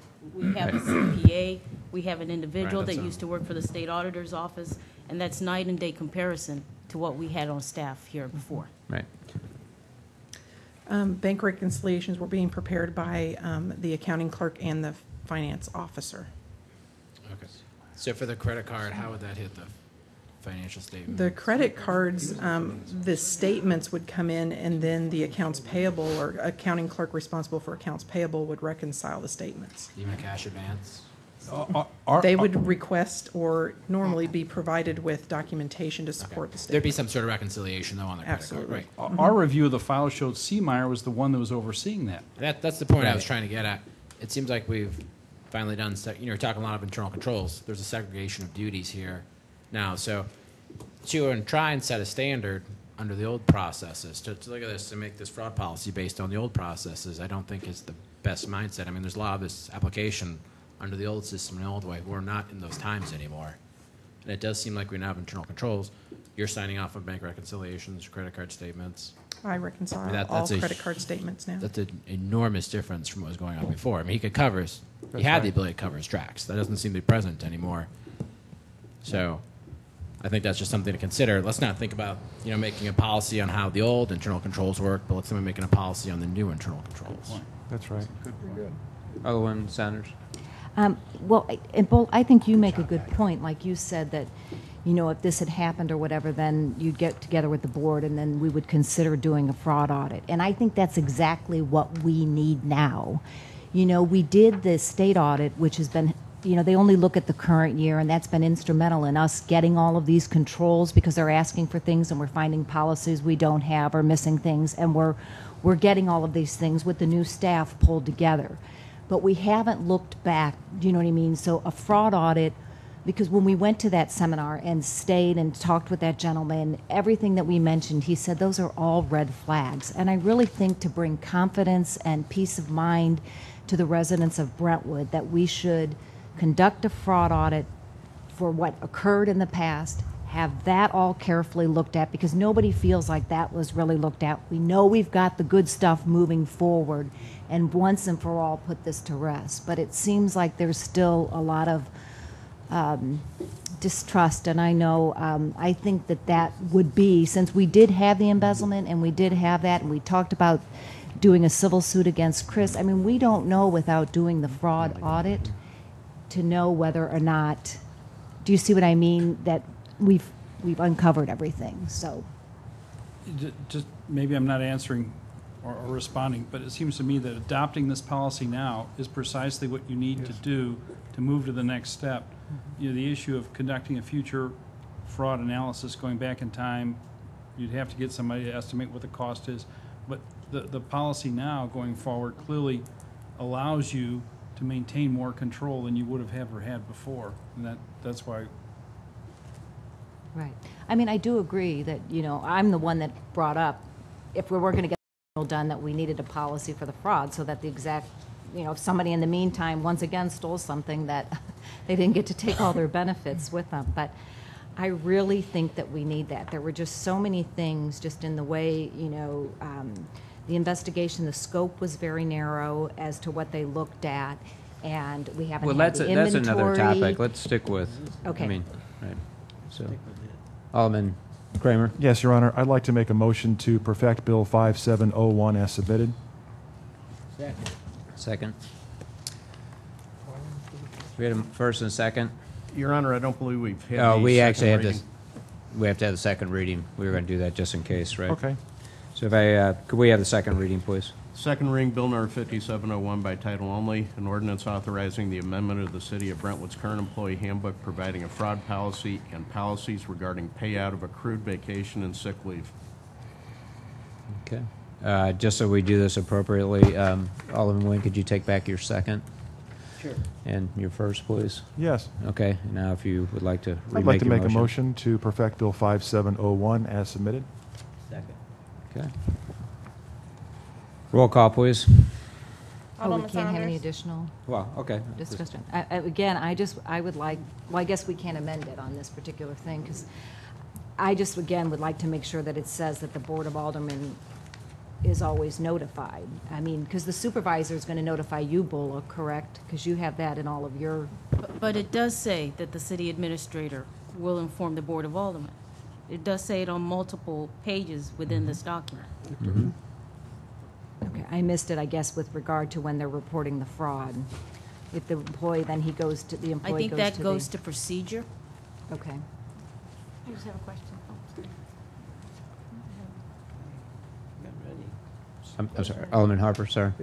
I just, again, would reiterate that if we feel there's something that could be criminal in nature, I don't know why we're not comfortable saying we're going to call the police. I mean...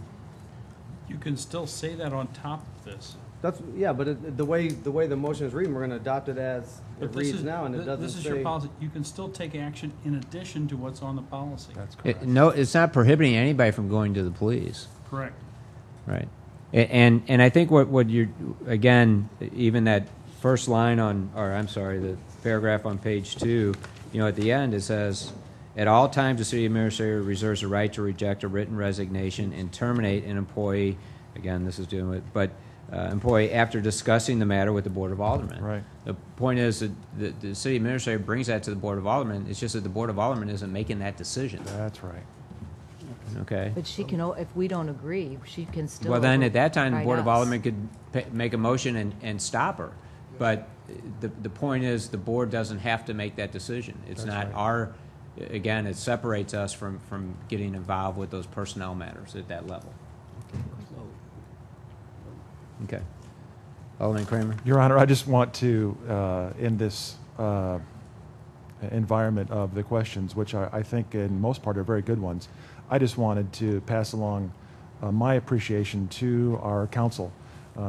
We pay a lot for the council, and I think we're getting great advice, and I think it would be probably not in our best interest to ignore that advice.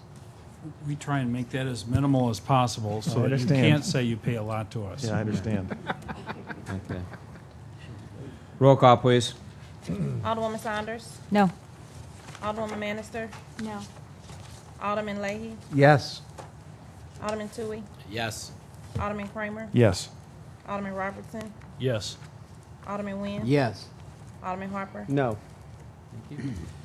Next item, item 9, accounts against the city. wait. I'm sorry, ordinance. 4390. Let's get ahead of myself. 93. Come on, Octavia. Bill number 5714 is now ordinance number 4393. Next item, item 9, accounts against the city. I'm sorry. Bill number 5701 is 4393. Thank you. Alderman Kramer? Yes, Your Honor, we have before you a warrant list in the amount of $170,265.50.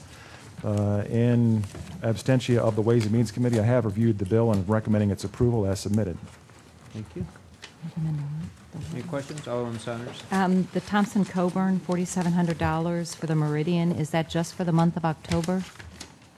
Excuse me? Is that just for the month of October, their What legal was- services, Thompson Coburn?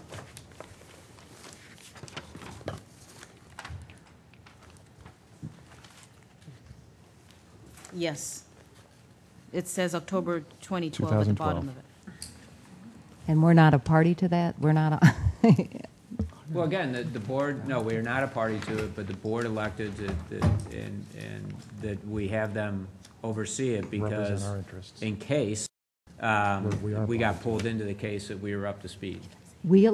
this board elected, we elected to have them oversee this suit, this Yes. new suit? Right. Yes. We did. When was that? Executive session, we did do that. So it'll be in the notes, there was a roll call vote? First of all, Well, I'm trying to think if it was before. I mean, I have questions because this. It was first, before the mayor's- April the mayor 2012 It was election. before the It's election. before your election. Oh, okay, because first of all, I mean, there's been confusion because you said that we're not even in the suit, but we are named in the suit, and then Bola said we're a nominal party, but I mean, the suit is filed against us. I don't think so. No. No. We're, I brought it with me, I didn't bring it tonight, I'll bring it again. That's not how the attorneys have explained it to me. Okay. right. But $4,700 for the month of October was just for the Meridian. Right. It was accumulated over a period of time, over The month long of before October. October. Month Right. of October. Just the month of Just October. the month of October. There's a bill each month if they attend meetings with the other parties to keep abreast of any development or discussion that's going on, or whether there's a possibility that it might be resolved before it actually goes to trial. And we just want them to look out for the interest of the city and bring back to us so we know what's going on. All right. I mean, Your Honor. Okay. Alderman Kramer? As part of my review of this warrant list, I did make contact with Bola, and who she made contact with Gina about the expense for Gerald Mechanical Contractors. I was concerned about the type and the scope of the repair and the amount that was charged, as perhaps being on the higher level than norm. And it was called out to me that this was done on an emergency basis, and there was quite a shutdown prior to the expenditure. However, I just wanted to let those listening know that we do take a look at all the items on this warrant list every month, and we are it's incumbent upon us, and we do actually ask questions. So even if you see a warrant list that comes across and everybody votes, there are, in most cases, every case, a question that comes before this is brought to our attention. Okay, thank you. We have a motion? Motion and a second. All I in made fa- the motion. Do we have a second? Alderman Nguyen. All in favor of approving the warrant list as submitted, say aye. Aye. All opposed, motion carries. Next item, reports of committee and department heads. Under the mayor's report, I really just have one item I wanted to kind of address a little bit. There's been some, Alderwoman Saunders has been inquiring with respect to the Strassen Road TDD and the lawsuit that was filed, I think, back in 2007 or 6, actually by Alderman Kramer at the time, against the TDD, and which was resolved, but I just was wondering if I could answer any questions that you may have about that. Well, again, when we're talking about possibly the fraud audit, that was another situation where that TDD, and the city was a party of the TDD. It was made, as you said, St. Louis County, Metro, and the city of Brentwood.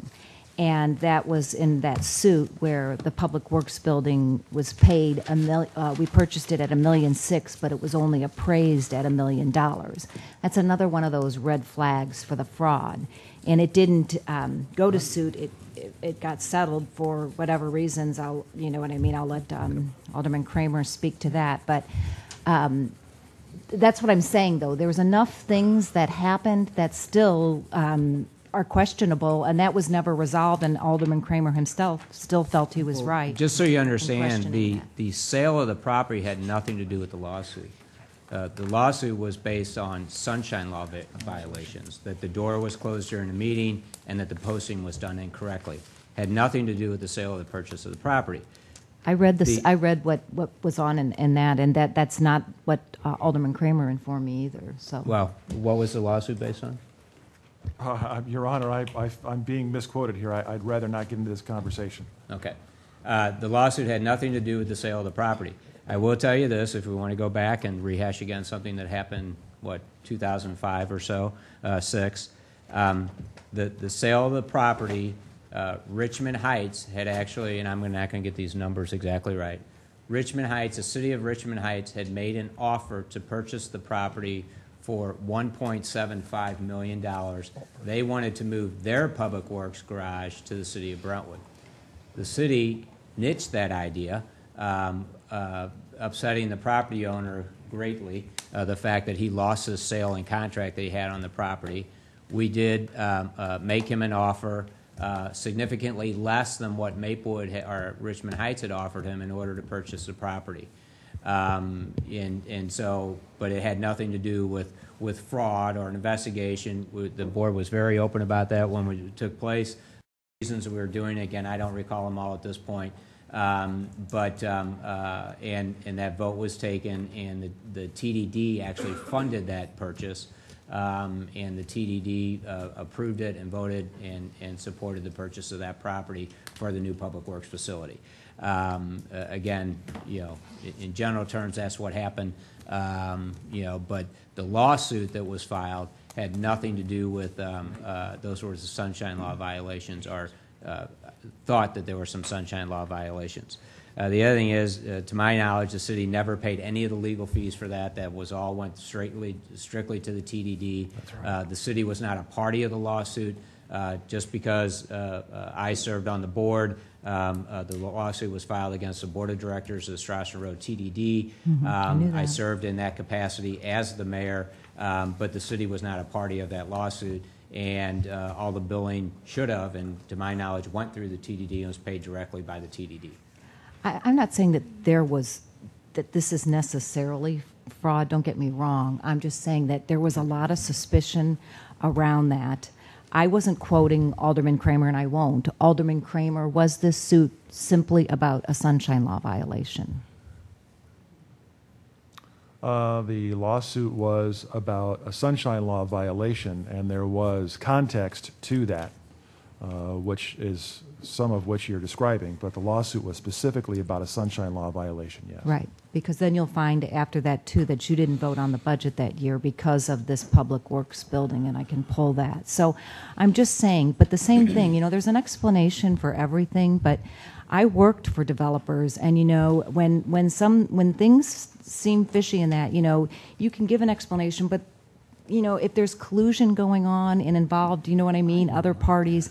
And so a fraud audit will detect that. But, I mean, you guys, there's an answer for everyone, but I'm just saying there was just a lot of things I just want to that... be clear, because when you say those things like that, you're making it sound like there was collusion or there's something going on. We were very open with this process when it took place. We discussed again, and especially after it was purchased, the reasons we did it and all those kinds of things. There wasn't collusion. There weren't very many sites in the city of Brentwood that we would want to put our public works garage and large enough, and could go into the fact that it was an ideal building and it was ready to move into and all those other things. We had looked into building one that was going to cost us almost twice as much. Again, I can't remember everything that took place back when we were making these decisions, but there was a lot of conversation from the Board of Aldermen in the decision making in that process. So. And my that. choice of words, might not be because I wasn't expected today to have this brought up at a Board of Aldermen meeting. I've just been inquiring and asking questions, so I'm totally floored that this was brought up at this time. But it's taken me months to even get the documents. I have to argue in order to receive the documents. I have to argue whether I'm entitled to them. I can send you the slew of emails. I've had to go to our outside counsel in order to get them. And I don't understand. You said that to make up the Strassner TDD, the city was one of the parties. So is the city a party of the TDD or not? I wish I could understand that, because St. Louis County, the city of Brentwood, and Metro. So St. Louis County got to name 2 officers, the city of Brentwood got to name 2 officers, Metro got... So how can we not be part of this TDD when you said that's how... Because it's Alderman, I just wanted to say, I was on the board at that time. I was very much pleased to vote for that because there were very few pieces of property that we could get that would let us take all of our equipment and put it inside, or men would be inside. That old building was about to fall apart that we had. I understood that we were going to pay more than possibly that they had evaluated, estimated to that. But it was also to enhance something along Manchester, because this was something we were going to move in. We were going to take care of our property. It'd just be another piece of property that would be nice. So I never for one minute thought there was anything in it that was going to be wrong or anything about it. And I don't recall at that time of having a lot of people ever call me. I don't know where all these people are. I don't hear from them that are so upset about it. I never had a call. Well, I mean, Alderman, why didn't you answer any of my emails saying, go ahead and give her the documents? I don't answer emails. I'd be glad to talk to you, but that's different. Again, I think okay, but what I'm saying, though, confusion... is that I asked for the documents, and I was given every reason why I couldn't have the documents. Why couldn't I just have had the documents? Because when you ask for the documents, you ask for the city records of it. The city doesn't keep those records because we're not the TDD. Right. I think in one of the emails, what the comment from the city administrator was, contact the TDD and they have the documents. They're the legal counsel for the TDD. Right. They're the ones that has the records, and they're the entity to go to get them. They weren't here at the city to give you, and that there would probably be a cost associated with that because. Again, you're doing this on your own. You're not doing it as a collective body of the Board of Aldermen. So if you want that information, request it under Sunshine Law or Act, and then get it. But it's not the city's responsibility to go out and get that for you when it's not a record that's here kept at the city of Brentwood. That's right. We do vote. Okay. So, and the reason I brought it up is because I think it is To be perfectly honest with you, I think it was being directed at me and the TDD, and bringing up something that has been resolved, and everybody's moving forward and working together to try to be positive, and I just don't see any reason to bring something up that took place and has been resolved already by the city. Especially in one of the emails when you say you wanted it on record that you requested this because just in case there's any time frame or I forget the exact wording, but in case there was any statute of limitations or the documents were to be destroyed. And Right. the reason I asked that is because when I first asked Alderman Kramer if I could see his copy, he said to me, I think there's a statute of limitations and you're not entitled. So that's why that was brought up. Well- So there is usually a reason. I don't start out. I just simply ask questions. There have been many residents that have asked me about it. It's been something that's surrounding. I've asked Alderman Kramer about it several times, and it's very painful, and he doesn't want to discuss it. So as a result, I thought I would just read the documents myself. No harm, no foul. Well, and again, and that's why, I think we were upfront with the process before, and that's why I'm brought it up here today, because we've been straightforward with this when it all took place.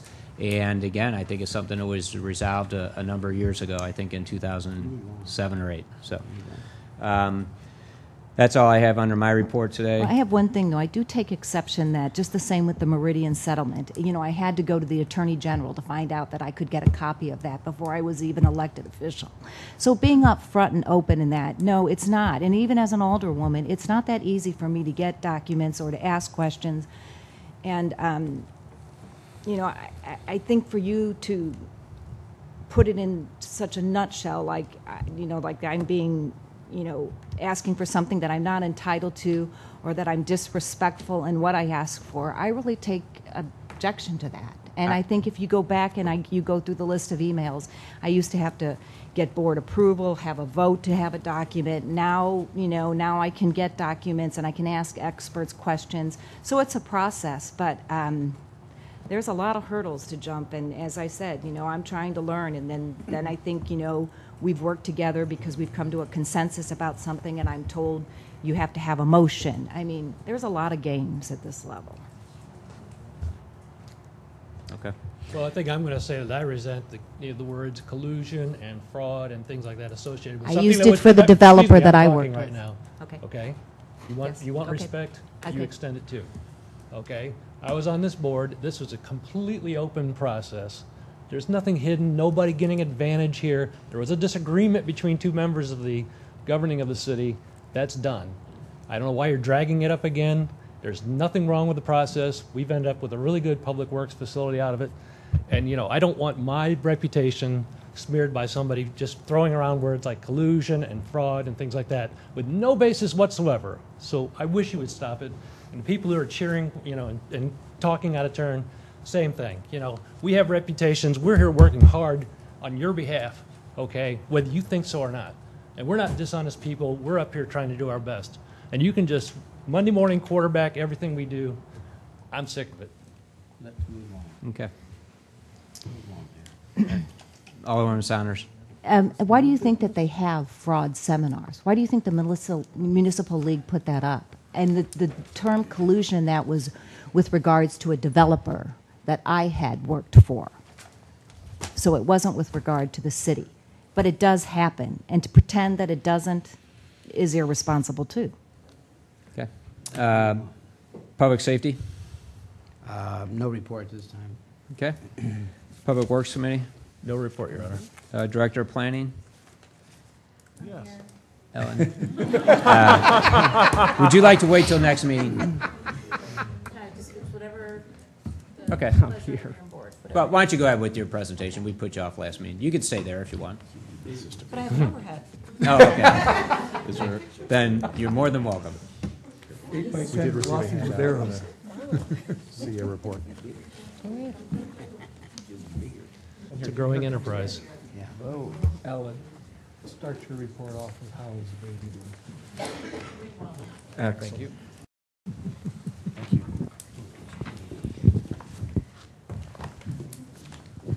This is just a really brief presentation, just so you know in advance. It's not going to take very long at all. what I'd like to do is just give a quick overview of how the code enforcement process works and a little bit of history. The current process that we follow was established in 2006. It's both proactive and complaint-driven. And I just want to talk to you about the steps that we undergo when we're going through the code enforcement process. There are at least two code enforcement letters that are sent. First is a courtesy letter. In that letter, the staff code enforcement officer typically gives 7 to 10 days for a violation to be resolved before the property is re-inspected. If it's upon re-inspection, if the problem is corrected, then that matter is resolved.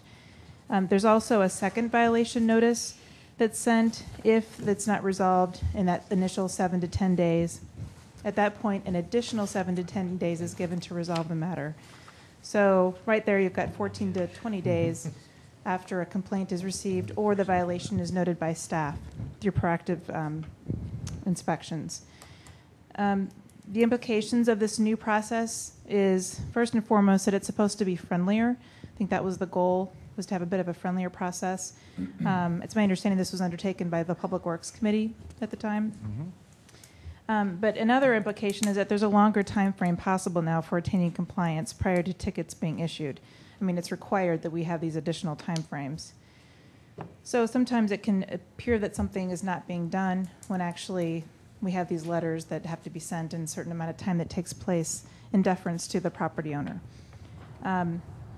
If compliance is not obtained through the letter notification process, then the code enforcement officer issues a ticket and it goes to court. Now this process can be lengthy as well, and I'm going to show you two examples at the end of this real quick. But if someone is a repeat offender, a repeat violator, they often get to know the court system and they know that they can, if they show up, if they don't show up one time, it gets continued. If they show up the second court hearing, then they're given some additional time to work on it. If they don't show up the time after that, they're given extra time. It's just the way the process works. And some people, not all, many comply very quickly, but there's some people that can work the system, so to speak, because they know how it works. Again, it's all, I think, out of deference to the property owner who's been issued the ticket. So sometimes that's the reason for these seemingly inactive items to take a little bit longer than you would hope. The regular inspections we conduct are zoning code violations, sign code violations, property maintenance code violations, housing and building code violations. We also inspect for occupancy violations. We're notified on a monthly basis from Ameren UE of their through their billing process of their new bill holder, so we know if an occupancy changes in a property. And so our code enforcement officer checks those every month, and if they don't have a current occupancy permit under the name of the person being billed for utilities, then we send them a notice of, first a courtesy letter, and then if not resolved, a notice of violation. We also do proactive spring and fall landscaping inspections for our commercial properties. The code enforcement officer does a general sweep of the larger centers and major corridors, but we also look at the previous year's site plans, landscaping plans that were approved by Planning and Zoning Commission to make sure they're they're in compliance with their approved landscape plan. So I put a table together that shows our just some quick stats on our enforcement numbers. And these are in your handout as well. I don't know how easy that is to read. Not very, really. But so for first and second notices in 2010, we sent an average of 29 letters a month. In 2011, we sent an average of 19 letters a month, which is a decrease, obviously. But in that year, we also had an extended absence of one of our inspectors of about 3 to 4 months. So we were short-staffed for a good part of the year. Now in 2012, and this is data from January through August of 2012, the average number of letters sent per month is 25. And this is with one position vacant for about 4 months. We had a part-time building official working as a consultant. So our numbers are pretty good this year. Occupancy notices, occupancy violation notices, we had 30 average per month in 2010, 40 average per month in 2011, and 46 average number of letters a month in 2012. So those numbers have been increasing. And just to give an idea of the time that it takes a staff person for each round of first and second violations. It takes about 3 hours of staff time and that includes inspections, record keeping, and follow-up by phone. If a code enforcement matter is forwarded to court, there's about a 3 to 4 hours of staff time needed to conduct re-inspections, follow up with the individual, and for staff attendance at court each time the matter is brought up. So there's a pretty good chunk of time that's required to handle these by staff. Now, I just wanted to quickly go over 2 examples. The first is an example that several of you will be familiar with. It's 8751 Magdalen. And we have a before picture, a couple before pictures, and there's not a 100% after picture because it's in progress. But this is one where the initial ticket was issued in 2008, and the code enforcement officer went through the letter process. This went to court. And the person who, the owner of the property, either didn't show up, or there's a number of things happened through the once they were actually in court, or their failure to appear or to comply. So this is an example of, here's a before picture, which I don't know, it might be too difficult to tell in this, but we have this property maintenance issues with weeds and the trim along the house. There's also a garage that ended up having to be demolished because it was dangerous. We actually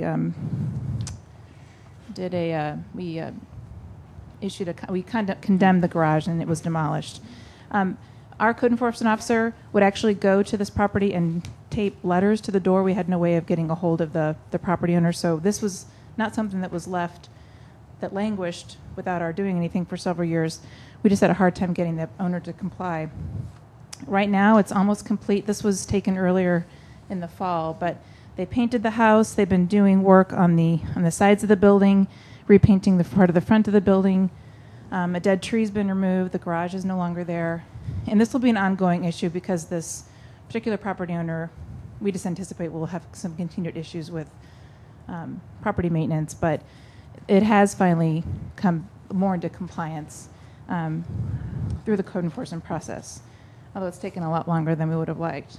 Now, a much better story is 2234 Helen Court. I don't know how many of you are familiar with that, but this is one where it actually was the owner just abandoned the property, moved out of the country, and it became bank-owned. The renter's son is a heroin user, and I think both the police and fire department were called on a number of occasions to the site, which helped us to get inside the property. This was one of the before pictures where you see they have a dumpster. They've got a lot of junk stored in the front yard. Here's another before. This is when we actually, in April of this year, about the middle of the month, we we condemned the property and notified the bank at that time that the property was condemned. And by actually currently, and I think as recently as in the last month, the property items are all the property maintenance items are all resolved. The property manager working for the bank was very cooperative. Public Works initially cleaned the yard, boarded up the building, and tried to reduce the exterior nuisance appearance of the property so it wouldn't affect the neighbors as much in the meantime. But the property owner got it cleaned up, or the property management company got it cleaned up for the bank. They reimbursed the city all of our costs for locking the doors and boarding up the building. And they've sold the property. It's been completely rehabbed, and I think I have a good after picture. It's actually, that's one picture of it. Since it's been cleaned up, you can see they have it's all cleaned up in the front. They have new windows. This currently had been a boarded up window. And they installed a new patio in the back and replaced the window in the back as well. So this was one that was relatively quickly resolved because we had the cooperation of the owner and their management company. So thank you. If you have any questions, I'm happy to answer them. Great. Thanks, Ellen. Can I ask? Alderwoman Saunders. This isn't related, but thank you for this, and it is.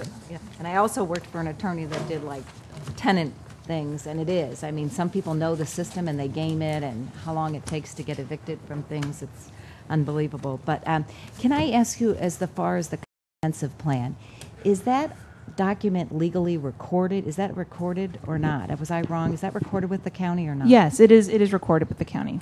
So it is a legal document. Sure. I mean, it's a document that it's required to be recorded with the county, and a copy on file with the city clerk's office. And are there state statutes requiring that document, or?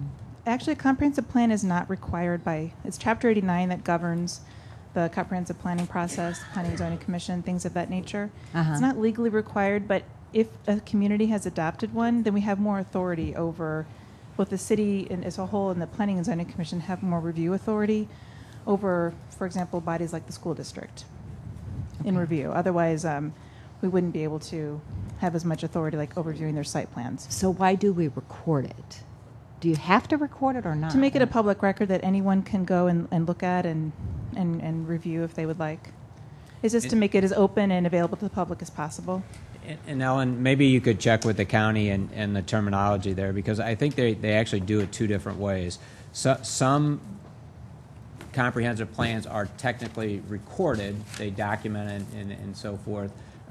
Some of them they have, and they just have as a matter of record, so that when people want to, so as another access for somebody wanting to come in and review it. And I don't know if ours is recorded or if it's just something that they have there. Okay. But they do handle it two different ways. Okay, I can double check on that. Right. So. Thanks. Oh, you're welcome. Okay. Ways and Means, anything further? Your Honor, we have our next meeting scheduled for December the 5th. It's this coming Wednesday evening at 6:30 here at City Hall. Great. City Attorney? No report, Your Honor. City Clerk? No report, Your Honor. Thank you. Excise Commission, we already did. Library, anything further? Library, well, they'll be meeting next week, although we're having the city party. They're going to try to meet around that next Monday. Actually, I'm glad you said that. I should have made notice. We will have our city holiday party next Monday evening, 5 o'clock till 7 at the Rec Center. It's open to the public. Everybody is welcome to come. And again, next Monday, the 10th at 5 o'clock. So thank you, Lee. Municipal League, nothing to report. Communications, anything? No report, Your Honor. Historical Society? Nothing this time. We will have a closed session for legal matter following this meeting. I'm sorry, Alderman Harper. I know as part of that meeting, there's a topic pertaining to documents I've requested. And I kind of piggyback off Alderwoman Saunders that there's barriers and motions that have to be made. These documents are related to me, and I was told that this matter has to go before the full board and will be conducted in closed session. So I just wanted to make sure that we are not violating the Sunshine Statute when it says elected officials are not employees for the purposes of Section 610-.0213. See Attorney General's opinion number 48-88. 184-89 and 77-92, and Hawkins versus City of Fayette. Therefore, discussions about these individuals must be conducted in open session. Also, that the conduct of a member of the governing body, including elected mayor and elected city council members, whether paid or not, are not employees for the city for the purposes of Missouri Sunshine Law. It is not permissible to close a meeting for the governing body to discuss elected officials under the exemption for personnel. So I want to make sure we're not violating the Sunshine Statute when we discuss my issue. I don't believe we will be, since there's other employees involved, or at least an employee. Okay. Thank you. Unfinished business. Don't think so. Any new business? Alderman Saunders. I have my Ward 1 meeting on Tuesday, December 11th at 6:30, so everyone's welcome. And then also I wanted to thank Bola and Jim Nominson for going out to Bridgeport on Saturday. There was a water main break on Brentwood, I guess about 3 a.m. on Friday, and the county got there at 3 p.m. And then all that water traveled down on Bridgeport. But then in addition to that, then there was a water main break on Bridgeport, and just unbelievable amounts of gravel. And they say that happens like about twice a year over the past 5 years. And to me, it looked pretty serious, like they're losing a lot of the foundation. I don't know enough about streets, but all that gravel's got to be coming somewhere. But anyway, the neighbors called me, and so I went over there, and then promptly Bola and Jim went over there, and they spoke with the neighbors, and they told them the process, so I wanted to thank them. Yeah. You're welcome. Yeah, that was good, and I will tell you, you can see all the patches on Brentwood Boulevard from how often it happens. But I will say this: once St. Louis County has made a repair, like on Bridgeport, of all the utilities, I would say they are the best at repairing the streets and sidewalks when they're done. Mm-hmm. It takes a little bit longer because what they normally do is they come in and they put in a very soft patch, gravel, and they let it compact naturally instead of breaking the pipe again by using a jack or a tamper on it. But when it's all said and done, once they get done, St. Louis, the water company, is really one of the best at making those repairs to the infrastructure. Alderman Lee? I just wanted to say once again to Jim that the lights really look good down there in Strassner, and to come by in the evening or go over to the bread company and sit down at the tables. I've done with my wife and look across there. It's really nice. So I thank you, Jim, for a good job. Good. And did you finish your time for your meeting? Did you say that? It was 6:30, Okay. and again too, the neighbors there too at Bridgeport, they realized too that soft patch, and then they said later they'll come and put a hard. But I am concerned. I know that one wasn't on the list, Bridgeport, but the amount of gravel in like that woman's driveway. I mean, it just seems like, I guess because they're downhill and then it slopes down, and then Pat King's driveway is kind of like the dam for the area, and he's always out there cleaning out that drain pipe. But anyway, and I thought also Alderman Kramer, Brentwood Forest, their tree there at the entrance, and Alderman Toohey looks really nice too. Thank you. Alderman Lade? Good evening. The Ward 3 meeting for the month of December will not take place. Enjoy Christmas. Thank you. Now we can enjoy Christmas. Hearing of any matters of public I interest. just think, I just want to say it's the board, and that's something I want to work on tonight, but I do think establishing a hotline would be really important.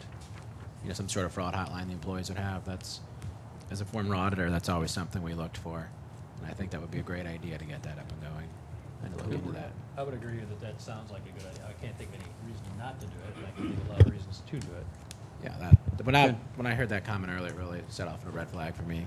We should get that. Okay. All right.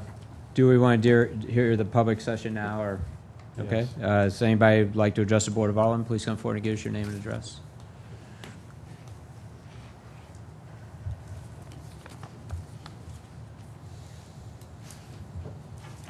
Karen Smith Harrison. So I had no intention to get back up here again, but then the Strassner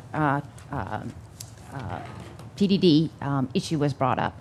And so I don't have all my papers and notes here. I'm not sure what Alderman Sanders is looking into. I do have a lot of those documents if you'd ever like to see them. I know that when we're talking about public money, and as a member of the public and a taxpayer, I feel that there's an obligation to conduct business in an open way. And I'm sorry, I don't feel that what happened there back in with the Strassner TDD, I don't have all the dates in front of me, but there were a lot of questions about how that property was acquired and how it moved back and the way that property was moved back and forth during that time. I know that you feel that you were open and it was resolved, but as a taxpayer, there were a lot of questions that weren't answered.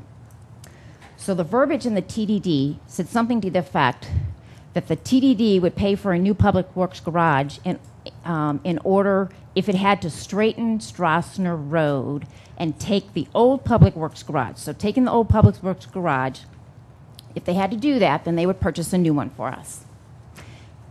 You're correct. My recollection of that, it was appraised at $1 million. The TDD approved to pay $1.2 million. We ended up paying $1.6 million. So the TDD paid the $1.2. The city covered $400K. The TDD did not take possession of the old garage. They did later come back and reimburse the city for the extra $400K that we paid, I believe. But then the city turned around and resold the old garage. And so again, I'm usually when one party sells a property, that TDD should have had, to me, should have had possession of our old public works garage, and it was for a reason. And even though the TDD is paying for all of this, it's still taxpayer money. There's still taxpayer money that's being involved in there. There was a lot of questions that I had that were not answered. I know that Tom Kramer was very upset. I had several conversations with him during that process. I'm not going to try and rephrase everything and speak for him. Again, I would encourage you to talk to him. But I did have a lot of discussions with him about what the city was doing, and because there were a lot of questions about what was going on with that TDD, he was trying to attend a meeting where there was a closed door, and the meeting time had changed. I think that actual lawsuit really was a sunshine violation, but it was because of his concern about what was going on with that. And who knows what actually happened during that closed meeting that he was not able to get access to. So I applaud you for going after it and asking those questions, because I still have questions about why that went on. And again, so that we can learn for the future. It's not about pointing fingers, but we need to learn for the future to put things in place to prevent these things from happening again. It's a problem that I have with all these TDDs, because they are shadow governments. They happen behind a lot of what they have. A lot of what happens at meetings that it's hard to understand when they are, who's on the board. They are getting better about it. I will tell you, when I first wanted to get information on TDDs, I contacted Chris Seemeyer. He gave me the runaround for a long time. Then he finally gave me some names. They weren't the names of the people that I needed to contact. Took me about 6 months to find out who I needed to talk to in order to get the records. I got the runaround. I had to pay a lot of money to get a lot of the records. So it's not done in the open. They are better now. And that Stroessner TDD, I believe, has dissolved. So I don't even know if you can still get the records. But I applaud you for going after it, because I think that with these TDDs, as a board of aldermen, we should be asking to see that those records and the business that they conduct is done in the open, because it is still taxpayer money. And I do want to compliment, and then finally, I do want to compliment Ellen and her staff. I had a problem property next door to me, and they did an excellent job at coming out and looking that property over and getting that property, up to code. So I appreciate the work that they're doing. I think that is a service that the city really benefits from, because it does help us keep our properties up in the city. Thank you.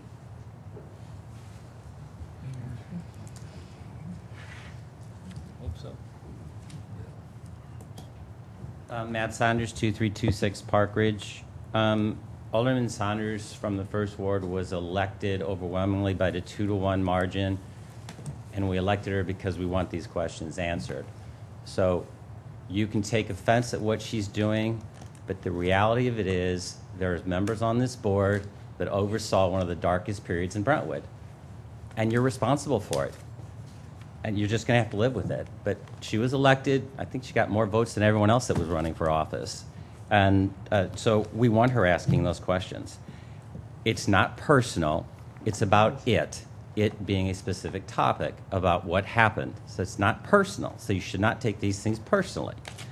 The other thing, too, is don't ever confuse effort with results.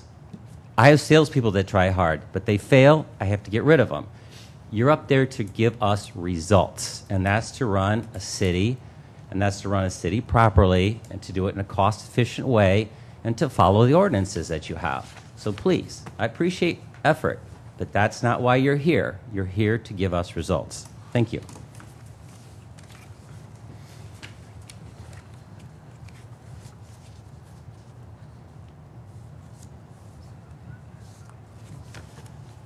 Stebbing. I live in Porter.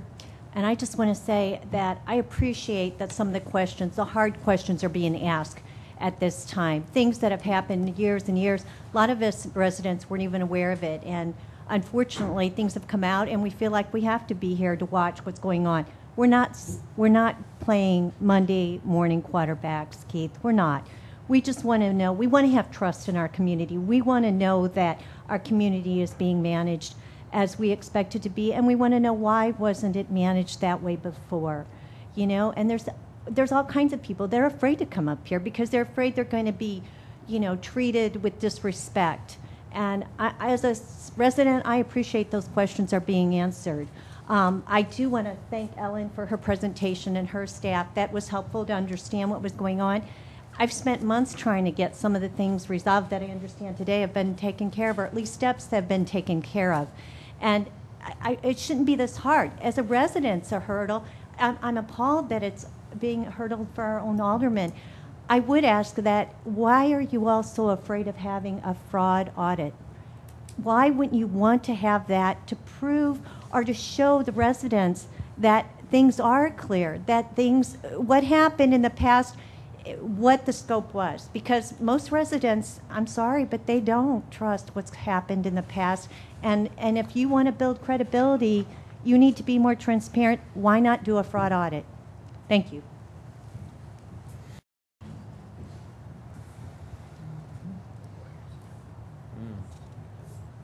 Okay.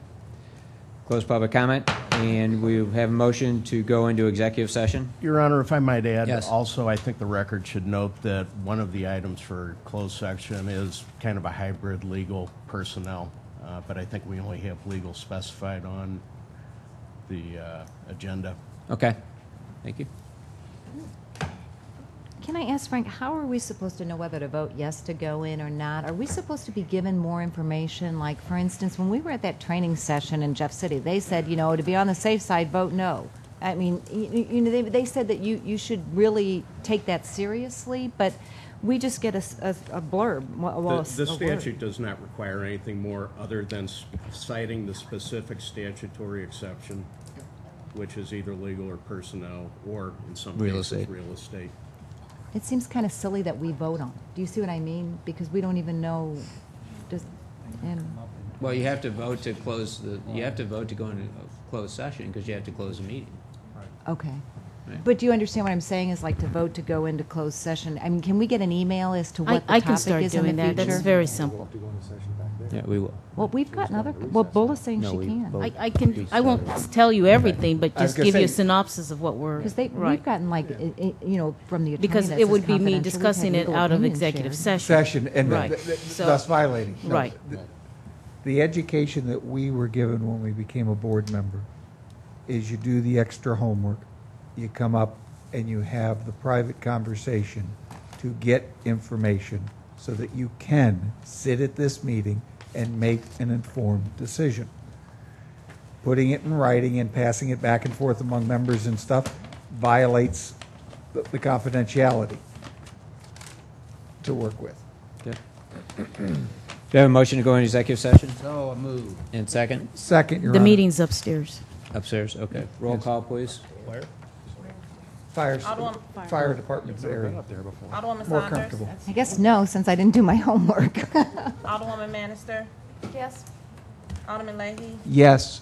Alderman Tui. Yes. Alderman Kramer. Yes. Alderman Robertson. Yes. Alderman Nguyen. Yes. Alderman Harper. No.